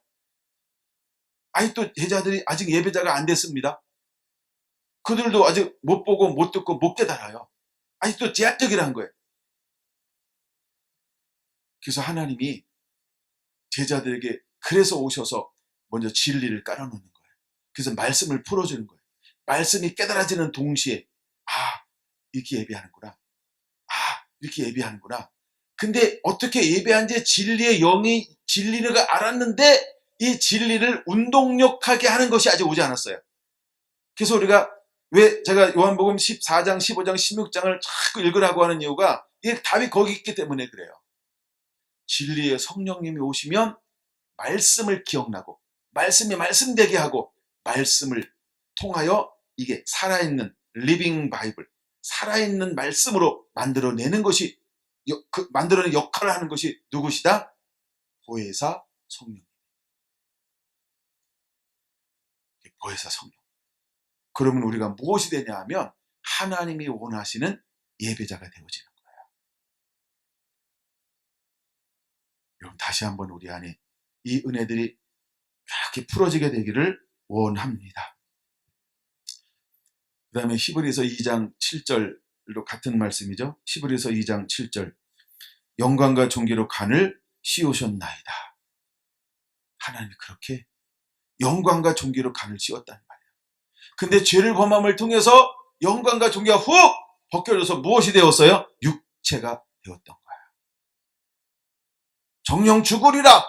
죽음이 뭘까요? 영이 떠나간 거예요. 그게 죽음입니다. 영과 분리가 되는 게 죽음이라는 거예요. 하나님의 영과 분리된 것, 이것이 죽음이라는 거예요. 우리 가끔 그러죠. 사는 게 아니야. 그거 말고요. 우리 영이 없으면 그 죽은 겁니다. 하나님의 영이 함께 하지 않으면 그 죽은 겁니다. 근데 우리는 그것을 인정하지 않는 겁니다. 그러나 하나님의 나라에는요, 영이 없는 건 전부 죽음. 그래서 생기를 불어넣어요. 생기를 불어넣어요. 그래야 살아나는 거예요. 그래서 이 생수가 흘러나가니까 뭐하고? 번성하고. 에스겔 47장. 이 강이 흘러갈 때 번성하고, 그때 살아나는 거예요. 죽었던 것이 살아나는 거예요. 그게 생기, 생명, 성령이기 때문에 그렇습니다. 예수님은 사역을 무엇으로부터 시작을 하시나요? 예수님도. 왜? 마태복음 3장 보세요. 마태복음 3장. 예수님은 이 땅에 오실 때 일단 영광을 입고 온 게 아니죠. 영광을 벗어놓고 왔죠. 그래서 예수님의 인성과 신성을 나누는 이유가 거기 있는 거예요. 예수님이 신성으로 오신 것이 아니고 신성의 부분을 내려놓고 무엇을 입고 이 땅에 오셨어요? 육신을 오신 거예요. 육신. 육신이니까 이걸 뭐라고? 인성, 사람의 몸으로 오심에. 그렇죠? 예, 빌립보서 2장에 말하고 있는 것처럼, 예, 영광을 다 벗어놓고, 그렇죠? 예, 죄의 몸으로, 인간의 몸을 입고 이 땅에 오셔 죽기까지 순종하시는 거예요. 그래서 이제 인성과 신성을 나누는 이유가 여기 있어요. 그래서 예수님도 사역하기 위해서 무엇이 그에게 임해야 할까요? 그래서 3장 보세요. 마태복음 3장 16절. 예수께서 세례를 받으시고 곧 물에서 올라오실새 하늘이 열리고 하나님의 성령이 비둘기같이 내려 자기 위에 임하심을 보시더니. 그래서 예수님도 무엇을 받음으로 공생애를 시작하시나요? 성령을 받음으로.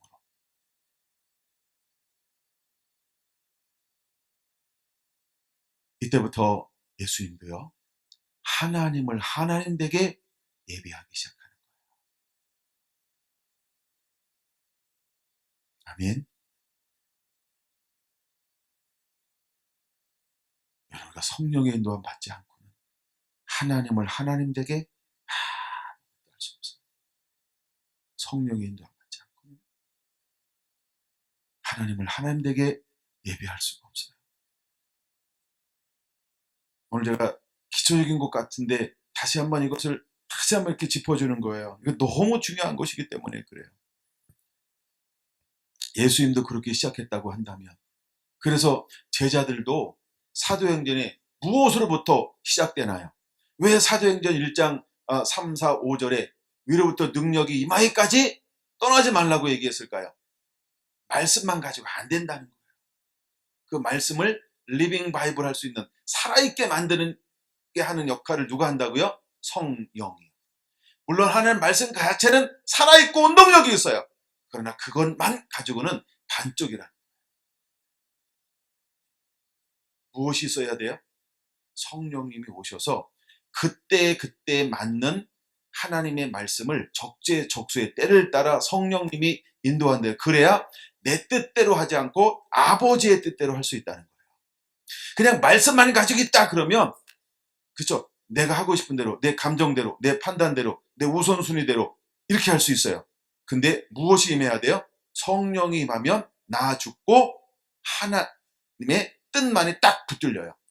성령은 절대로 사람의 의지에 의해서 좌지우지되지 않는 게 성령님이십니다. 근데 내가 말씀만 있잖아요. 그러면 가끔 자기의 소견대로, 자기의 옳은 대로, 자기가 이렇게 섞일 수 있어요. 그래서 예수님은 제자들에게 위로부터 능력이 임하기까지 너희는 떠나지 말라는 거예요. 그 이유를 알아야 돼요. 그것만 가지고는 될 수 없다는 거예요. 예수님이 말씀을 몰라서 공생애를 사역하지 않았을까요? 네? 아닙니다. 때가 되기 전까지 그는 스스로 아무것도 할 수 없어요. 이미 그가 12살 때 올라가가지고 랍비들하고 말씀을 나누는데 뭐 꿀리는 거 있었나요? 표현이 그런가? 그렇죠? 근데 12살 때 그는 사역하지 않았어요. 왜요? 그것 가지고 안 되는 겁니다. 누가 인도해야 돼요? 하나님. 성령님이 그에게 부어주지 않으면 사역할 수가 없는 거예요. 하나님의 나라는 그것만 가지고 되는 게 아니에요. 말씀만 가지고 되는 게 아니에요. 반드시 뭐에 인도함 받아야 돼요? 성령, 보혜사 성령님의 인도함을 받아야 돼요. 할렐루야. 그래서 예수님은 기다리는 거예요. 언제까지? 그쵸? 아버지가 그를 움직일 때까지.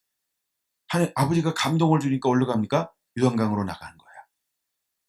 요단강에 나가서 세례를 받는데 어떤 일이 벌어져요? 성령이 그에게 임하는 거예요. 성령이 임하니까 그때부터 어떻게 해요? 이미 예수님은, 잘 보세요. 예수님은 성령을 받기 전에 여전히 무엇하면서 하루하루를 살았을까요? 목수의 일을 하면서 어머니와 함께 가정을 돌보면서, 그렇죠? 근데 성령을 받는 동시에 엄마 생각했을까요? 동생들 생각했을까요? 고향 생각했을까요? 친척 생각했을까요? 친구들 생각했을까요? 그렇죠? 아무것도 매인 것이 없었다는 거예요. 아무것도 매인 것이 없었다는 거예요. 여러분, 예수님도 30년 동안 한 동네에서 살았어요. 친구들하고. 그렇죠? 이웃이 있었어요. 관계가 있었어요. 부모가 있었어요. 업이 있었어요. 근데 부름받은 그 후에 한 번도 예수님은 그곳에 대한 한 글자도 기록이 안 돼 있어요. 가린 걸까? 아닙니다. 그는 모든 걸 다 버린 거라는 거예요. 그리고 성령이 인도하는 그대로만 따라가는 겁니다. 성령이 인도한 대로만 따라가는 거예요. 신령과 진정으로 예배함이 뭘까요? 이거라는 거예요. 이게 신령과 진정의 예배자예요. 하나님 이런 예배자를 찾는 거예요. 여러분, 우리가 때가 되면 될수록 하나님께 정말 찾는 사람들이 어떨까? 이런 사람들일 것입니다. 이런 사람이 되기를 예수님의 이름으로 축원합니다. 요한복음 3장 5절에서 디고데모에게 뭐라고 말합니까? 진실로 진실로 너희에게 이르노니 사람이 물과 성령으로 나지 아니하면 하나님 나라에 들어갈 수 없느니라. 이렇게 말씀하고 있어요. 물과 성령으로 나지 않으면 하나님 나라에 들어갈 수 없는 거예요. 우리가 하나님이 원하시는 예배자는 신령과 진정의 예배자. 똑같은 거를 누구한테도 말했어요? 니고데모에게도요. 근데 이 니고데모는 이것을 육으로, 머리로, 지식으로 계속 이것을 생각하는 거예요. 그를 뭘로 인정하지 않아요? 선지자였구나. 내가 그 말을 들어야 되겠구나. 내가 그 말을 따라야 되겠구나. 그는 열린 마음으로 듣지 않습니다. 그는 머리로 들어요. 머리. 그래서 이것을 이해할 수가 없었던 거예요. 근데 이 사마리아 여인은 예수의 말씀을 뭘로 들어요? 머리가 아니고 가슴으로.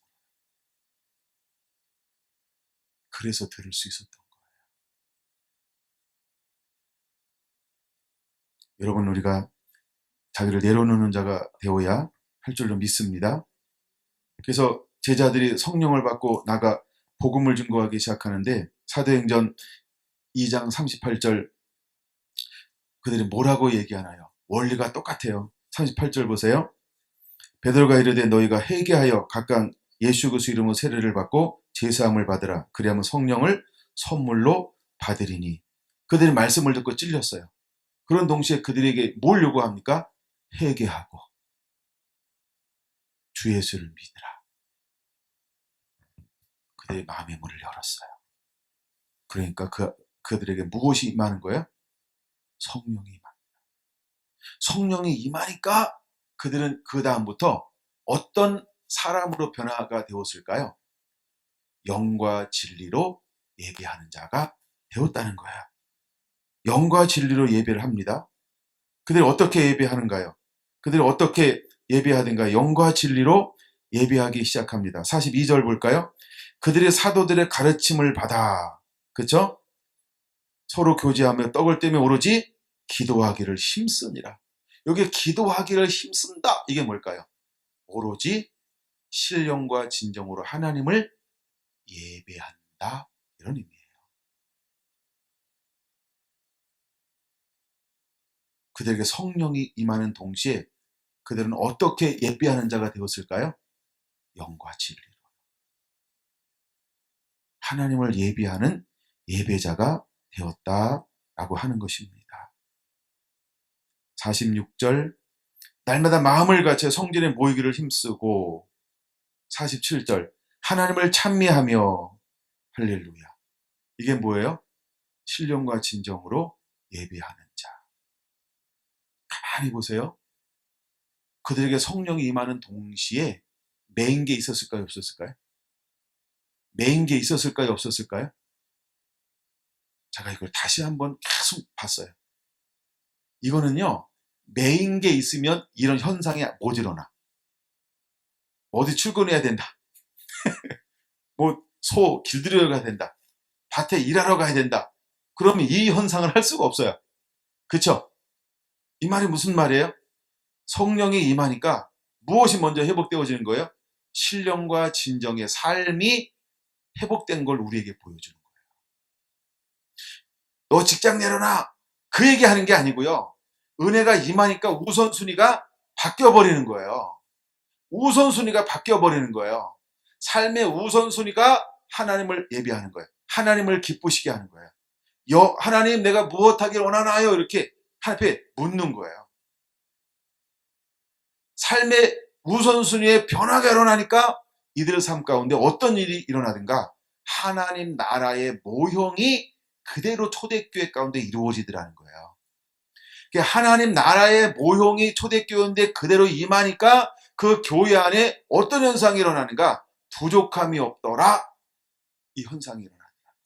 그럼 왜 부족함이 없게 되었을까요? 하나님의 공급이 하나님을 예배하는 사람들을 통해서 공급되어지기 시작하는 거예요. 공급되어지기 시작하는 거예요. 할렐루야. 그래서 너희는 먼저 그의 나라와 의를 구하라. 이게 뭔지 아세요? 내가 찾는 예배의 삶을 살면 무엇을 먹을까, 입을까, 마실까 전부 해결되어질 거야. 왜? 너가 무엇이 있을 내가 다 알아. 아시는 하나님. 할렐루야. 아까 우리 학개서 봤잖아요. 학개서에 본 것처럼 다 날아갔어요. 줄어들었어요. 허비가 되었어요. 남는 게 없어요. 따뜻하지 않아요. 예. 근데 회복되어진가 그때부터 하나님께서 무엇을 주기 시작합니까? 잃어버린 그 모든 것을 다 갑절로 회복시켜주는데 그때부터 복이 임하더라.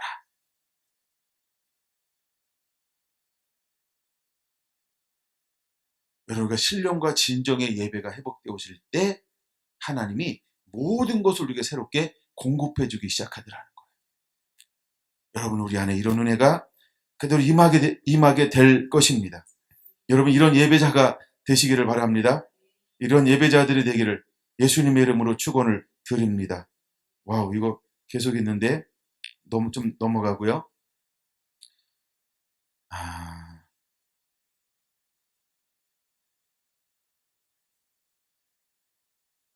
고린도전서 14장 한번 보겠습니다. 예배에 무엇이 필요할까? 예배에 무엇이 필요할까?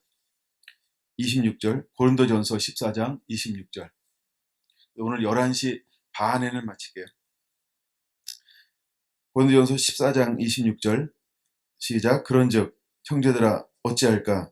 너희가 모일 때에 각각 찬송시도 있으며 가르치는 말씀도 있으며 계시도 있으며 방언도 있으며 통역함도 있나니 모든 것을 덕을 세우기 위하여 하라.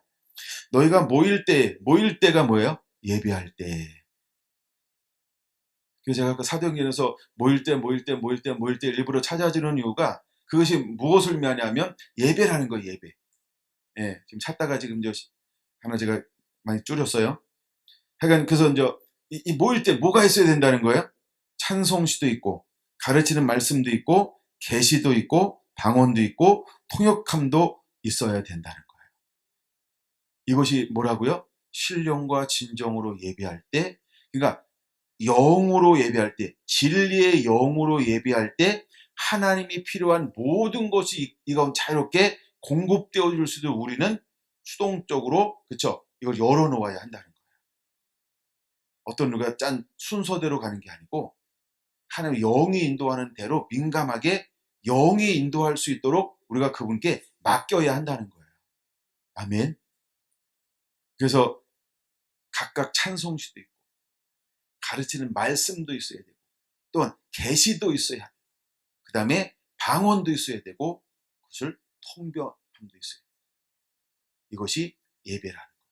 신령과 진정으로 드려지는 예배 가운데 여러분 우리 안에 이런 은혜들이 자유롭게 우리 가운데 풀어지게 되기를 원합니다.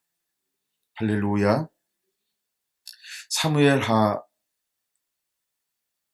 6장을 한번 보겠습니다. 사무엘하 6장. 다윗에 의해서 법궤가 운반되어지려고 합니다.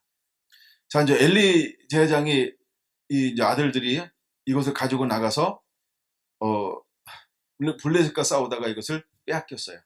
그리고 블레셋 5도시를 돌아다녔는데 그들이 감당할 수 없어가지고 아비가일 집으로 옮겨 놓았습니다.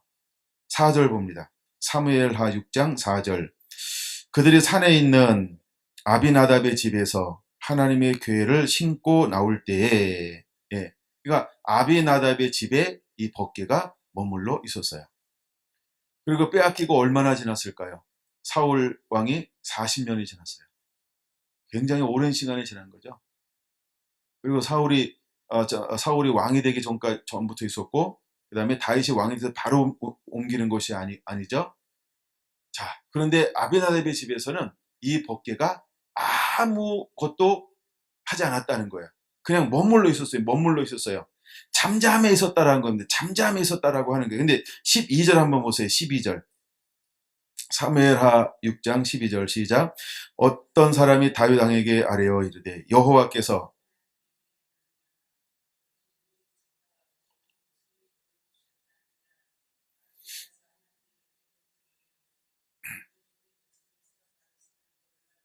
아멘. 자, 그러면 우리는 한번 이런 걸 한번 제가 묵상해 봤어요. 나는 아비나답의 집이 되어야 할까? 오벳 에돔의 집이 되어야 할까? 먼저 하여간 이걸 먼저 묵상해 보자는 거예요. 오벳 에돔의 집에 있을 때는 뭐가 일어나기 시작했어요? 12절. 그의 모든 소유에 복이 임하기 시작했어요. 근데 아비나답의 집에 있을 때는요. 그 말이 없습니다. 그냥 법궤가 있었던 거지. 왜 그럴까요? 왜 그럴까요? 왜 그럴까요? 그 묵상해 보라는 겁니다. 여러분의 목으로 좀 남겨놓을까요? 궁금해해야 잠을 잘 주무실 것 같으니까. 재밌으니까 퀴즈로. 저도 계속 묵상합니다. 저도 오래전부터 이걸 계속 묵상해 오던 것 중에 하나예요. 왜 아비나답의 집에서는 모든 소유의 복이 임한지라 이런 게 없어요? 근데 오베르돔의 집에서는 모든 소유의 복이 임한지라 이렇게 말씀을 하고 있다는 것입니다. 자, 그러고 난 다음에 이것이 다윗에게 들려졌어요. 자, 이제 8장 6절로 갑니다. 8장 6절로 그 다음에 8장 6절로 가기 전에 그 다음에 7장으로 넘어와서 다윗이 이것을 이제 옮겨와서 다윗의 장막을 만들었어요. 다윗을 장막을 만들었을 때 하나님께서 다윗에게 어떤 은혜를 부어 주었을까요? 어떤 은혜를 부어 주었을까요? 일단 7장 3절 한번 보겠습니다. 7장 3절. 나단이 왕에게 이르되 여호와께서 왕과 함께 계시니 마음에 있는 모든 것을 행하소서 하니라. 할렐루야. 8장 6절 봅니다. 다윗이 어디로 가든지 여호와께서 이기게 하시니라. 14절. 다윗이 어디로 가든지 여호와께서 이기게 하셨더라. 법궤가요, 이제 다윗에게로 돌아왔어요. 다윗은 거기서 장막을 만들고 제사장들을 통해서 쉬지 않는 예배가 드려지도록 만들었어요. 즉 무엇이 회복되었어요? 예배가 회복되어졌어요. 어떤 예배요? 쉬지 않는 예배요. 근데 다윗이 24시간 예배하는 게 아니죠. 그 나라에서 그가 통치하는 곳에서 그의 삶 가운데, 그의 영역 가운데 쉬지 않는 예배가 드려지고 있는 거야. 그러니까 무엇이 회복된 거예요? 하나님의 임재요. 하나님의 영광이요. 계속해서 하나님은 뭘 받으세요? 예배를 받으시는 거야. 그랬더니 다윗의 삶 가운데 어떤 은혜가 나타나기 시작했어요? 어디로 가든지 여호와께서 이기게 하시더라. 이걸 다른 말로 말하면 뭐예요? 형통함이 임하게 됐다는 거예요. 무엇이 임하니까 삶에 형통함이 임했습니까? 예배가 회복되어지니까. 그러니까 우리가 신령과 진정으로 드려지는 예배가 회복되어져야 하는 이유가 어디 있을까? 이걸 다른 말로 말하면 하나님은 우리를 형통케 하기를 원하신다는 거예요. 그럼 형통하는 삶을 살기 위해서 하나님이 우리에게 주시는 것이 무엇일까요? 예배를 회복할 수 있겠니? 예배가 회복되기를 하나님은 원하신다는 것입니다. 할렐루야. 거기에 하나님이 다윗의 장막에 함께 하셨어요. 그리고 여호와의 영광으로 임하셨습니다. 열왕기상 8장 보겠습니다. 열왕기상 8장으로 볼게요. 열왕기상 8장 10절 보겠습니다. 제사장이 성소에서 나올 때 구름이 여호와의 성전에 가득하며 11절. 제사장이 그 구름으로 말미암아 능히 서서 섬기지 못하였으니 이는 여호와의 영광이 여호와의 성전에 가득함이었더라. 성전을 봉헌하여 올렸습니다. 그랬더니 그 여호와의 성전에 하나님이 어떻게 하셨어요? 여호와 영광으로 방문하셨다는 거예요. 정말로 하나님께서 하고 싶은 게 뭘까요? 모세가 성막을 하나님의 말씀대로 건축하여 봉헌할 때 하나님이 어떻게 하셨어요? 그곳에 영광으로 임재하셨어요. 솔로몬이 성전을 이제 하나님 말씀대로, 하나님께서 원하시는 그대로 말씀대로 순종해서 봉헌하여 올릴 때 하나님 어떻게 하셨어요? 영광으로 임재하셨어요. 함께 하셨다는 거예요. 이것은 우리에게 무엇을 보여주는 걸까요? 신령과 진정으로 예배함의 구약의 모형입니다. 아버지는 지금도 하나님의 뜻대로 우리 가운데 그대로 이루어졌을 때 하나님의 영광으로 우리와 함께 하시겠다라고 하는 것을 우리에게 보여주고 있는 것입니다. 이것이 이제 두 번째 솔로몬 성전입니다. 그럼 수르바벨 성전도 한번 봐야 되겠죠? 간단하게 봅니다. 학개서 2장으로 봅니다. 학개서 2장 3절에서 9절인데 9절 한번 보겠습니다. 9절. 이 성전의 나중 영광이 이전 영광보다 크리라. 만군의 여호와의 말이니라. 내가 이곳에 평강을 주리라. 만군의 여호와의 말이니라. 9절. 이 성전의 나중 영광이 이전 영광보다 크리라. 이제 수르바벨 성전이 회복이 되어졌어요. 그때 하나님께서 이곳의 영광을 어떻게 만들어줬어요? 더 큰 하나님의 임재로, 압도적인 하나님의 임재로 그가운데 임하셨다는 거예요. 여러분, 우리 가운데 왜 신령과 진정의 예배가 회복되어져야 할까요? 왜 하나님은 우리를 진리의 영으로 예배하는 자가 되라고 말씀하고 있을까요? 형통함을 주기 위해서. 하나님의 나라를 예배하는 자에게 열어주려고. 하나님의 나라가 이루어지게 만드는 방법이 뭐냐 하면 진리의 영으로 예배할 때 나라가 이루어지는 것입니다. 이제 거의 다 끝나가니까 보세요. 여호수아 1장으로 보겠습니다. 여호수아 1장 5절에서 9절 한번 읽습니다. 내 평생에 너를 능히 대적할 자가 없으리니 내가 모세와 함께 있었던 것 같이 나와 함께 있을 것임이니라. 내가 너를 떠나지 아니하며 버리지 아니하리니 강하고 담대하라. 너는 내가 그의 조상들에게 맹세하여 그들에게 주리라 한 땅을 이 백성에게 차지하게 하리라. 오직 강하고 극히 담대하여 나의 종 모세가 내게 명령한 그 율법을 다 지켜 행하고 우로나 좌로나 치우치지 말라. 그래야만 어디로 가든지 형통하리니 이 율법책을 네 입에서 떠나지 말게 하여 주야로 것을 묵상하여 그 안에 기록한 대로 다 지켜 행하라. 그래야만 내 길이 평탄하게 될 것이며 내가 형통하리라. 할렐루야. 보세요. 하나님이 이 말씀이 무슨 말씀을 하고 있는 것이냐 하면 바로 예배의 세대가 일어날 때 하나님이 어떻게 할 것인가를 보여주고 있는 것입니다. 하나님의 찾는 예배의 세대가 회복되어지면 하나님이 그 나라를, 그 민족을, 그 사람을 어떻게 하시겠다고요? 다 형통하게 하리라. 평탄하게 할 것이라. 이것이 하나님이 예배의 세대에게 베풀어 주시는 놀라운 축복이라는 거예요. 여러분 이것을 기대합니까? 이것을 기대합니까? 왜 하나님께서 신령과 진정으로 예배할 때가 오나니 이때라라고 말하면서 수가성리인에게 예배의 영을 계시를 풀어놓고 있을까요? 여러분 이것이 구약에서 보여주고 있는 예배의 모형이에요.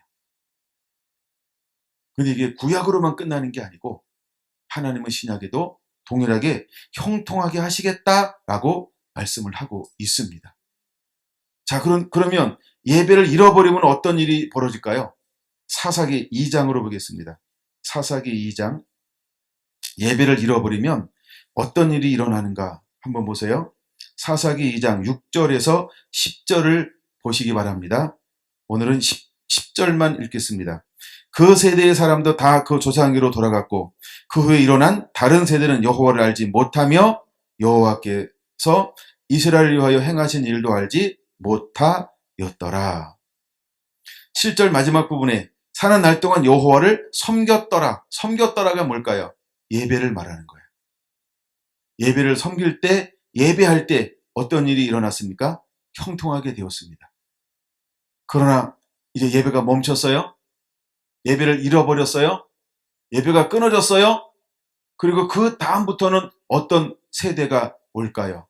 여호와를 잃어버린 세대, 새로운 세대가 일어났어요. 그것이 사사기인 것입니다. 그것이 사사기인 것입니다. 그것이 사사기인 것입니다. 그런 다음에 또다시 예배가 회복되어지는데 누구를 통하여 하나님은 또다시 예배가 회복되기를 원하고 있을까요? 그것이 사무엘상 1장입니다. 여러분 한나는 어떤 사람인가요? 한나는 어떤 사람인가요? 한나는 예배하는 세대였다는 것입니다. 그래서 사무엘상 1장 10절 한나가 마음이 괴로워서 여호와께 기도하고 통곡하며 서원하여 이르되 그는 매일매일 매번 절기 때마다 하나님께 나가서 뭐 하는 사람이었어요?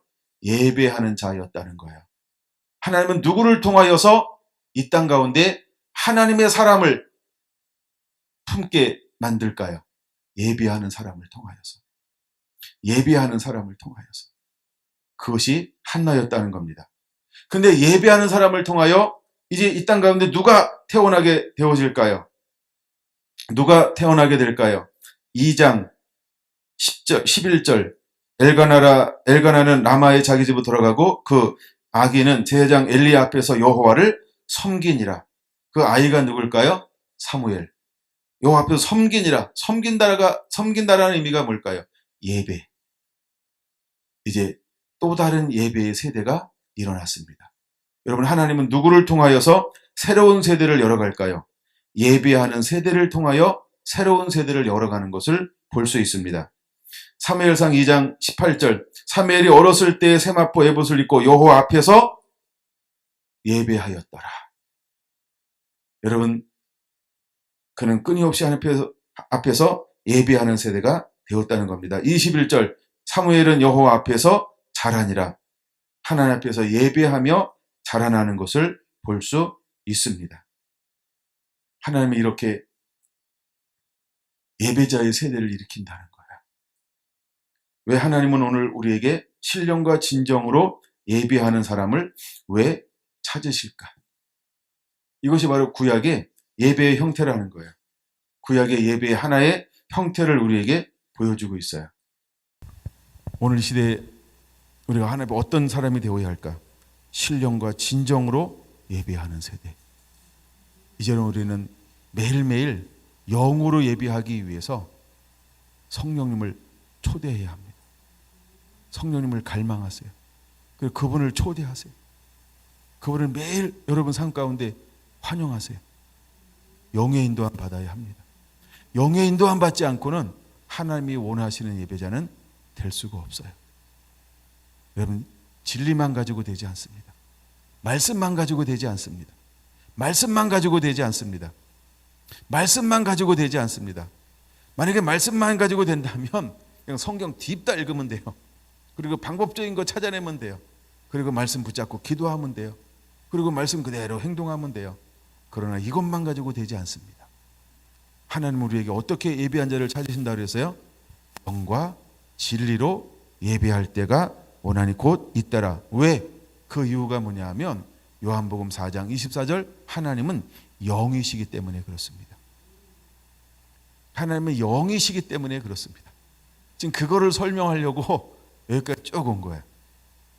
예, 그래도 제가 줄여서 그러니까 여기까지 이것을 오늘 한 타임으로 한번 나눠봐야 되겠다 생각하고 왔는데, 네, 하나님은 영이시기 때문에 그래요. 하나님은 영이시기 때문에 신령과 진정으로 예배하는 자가 되기를 예수님의 이름으로 축원합니다. 아멘.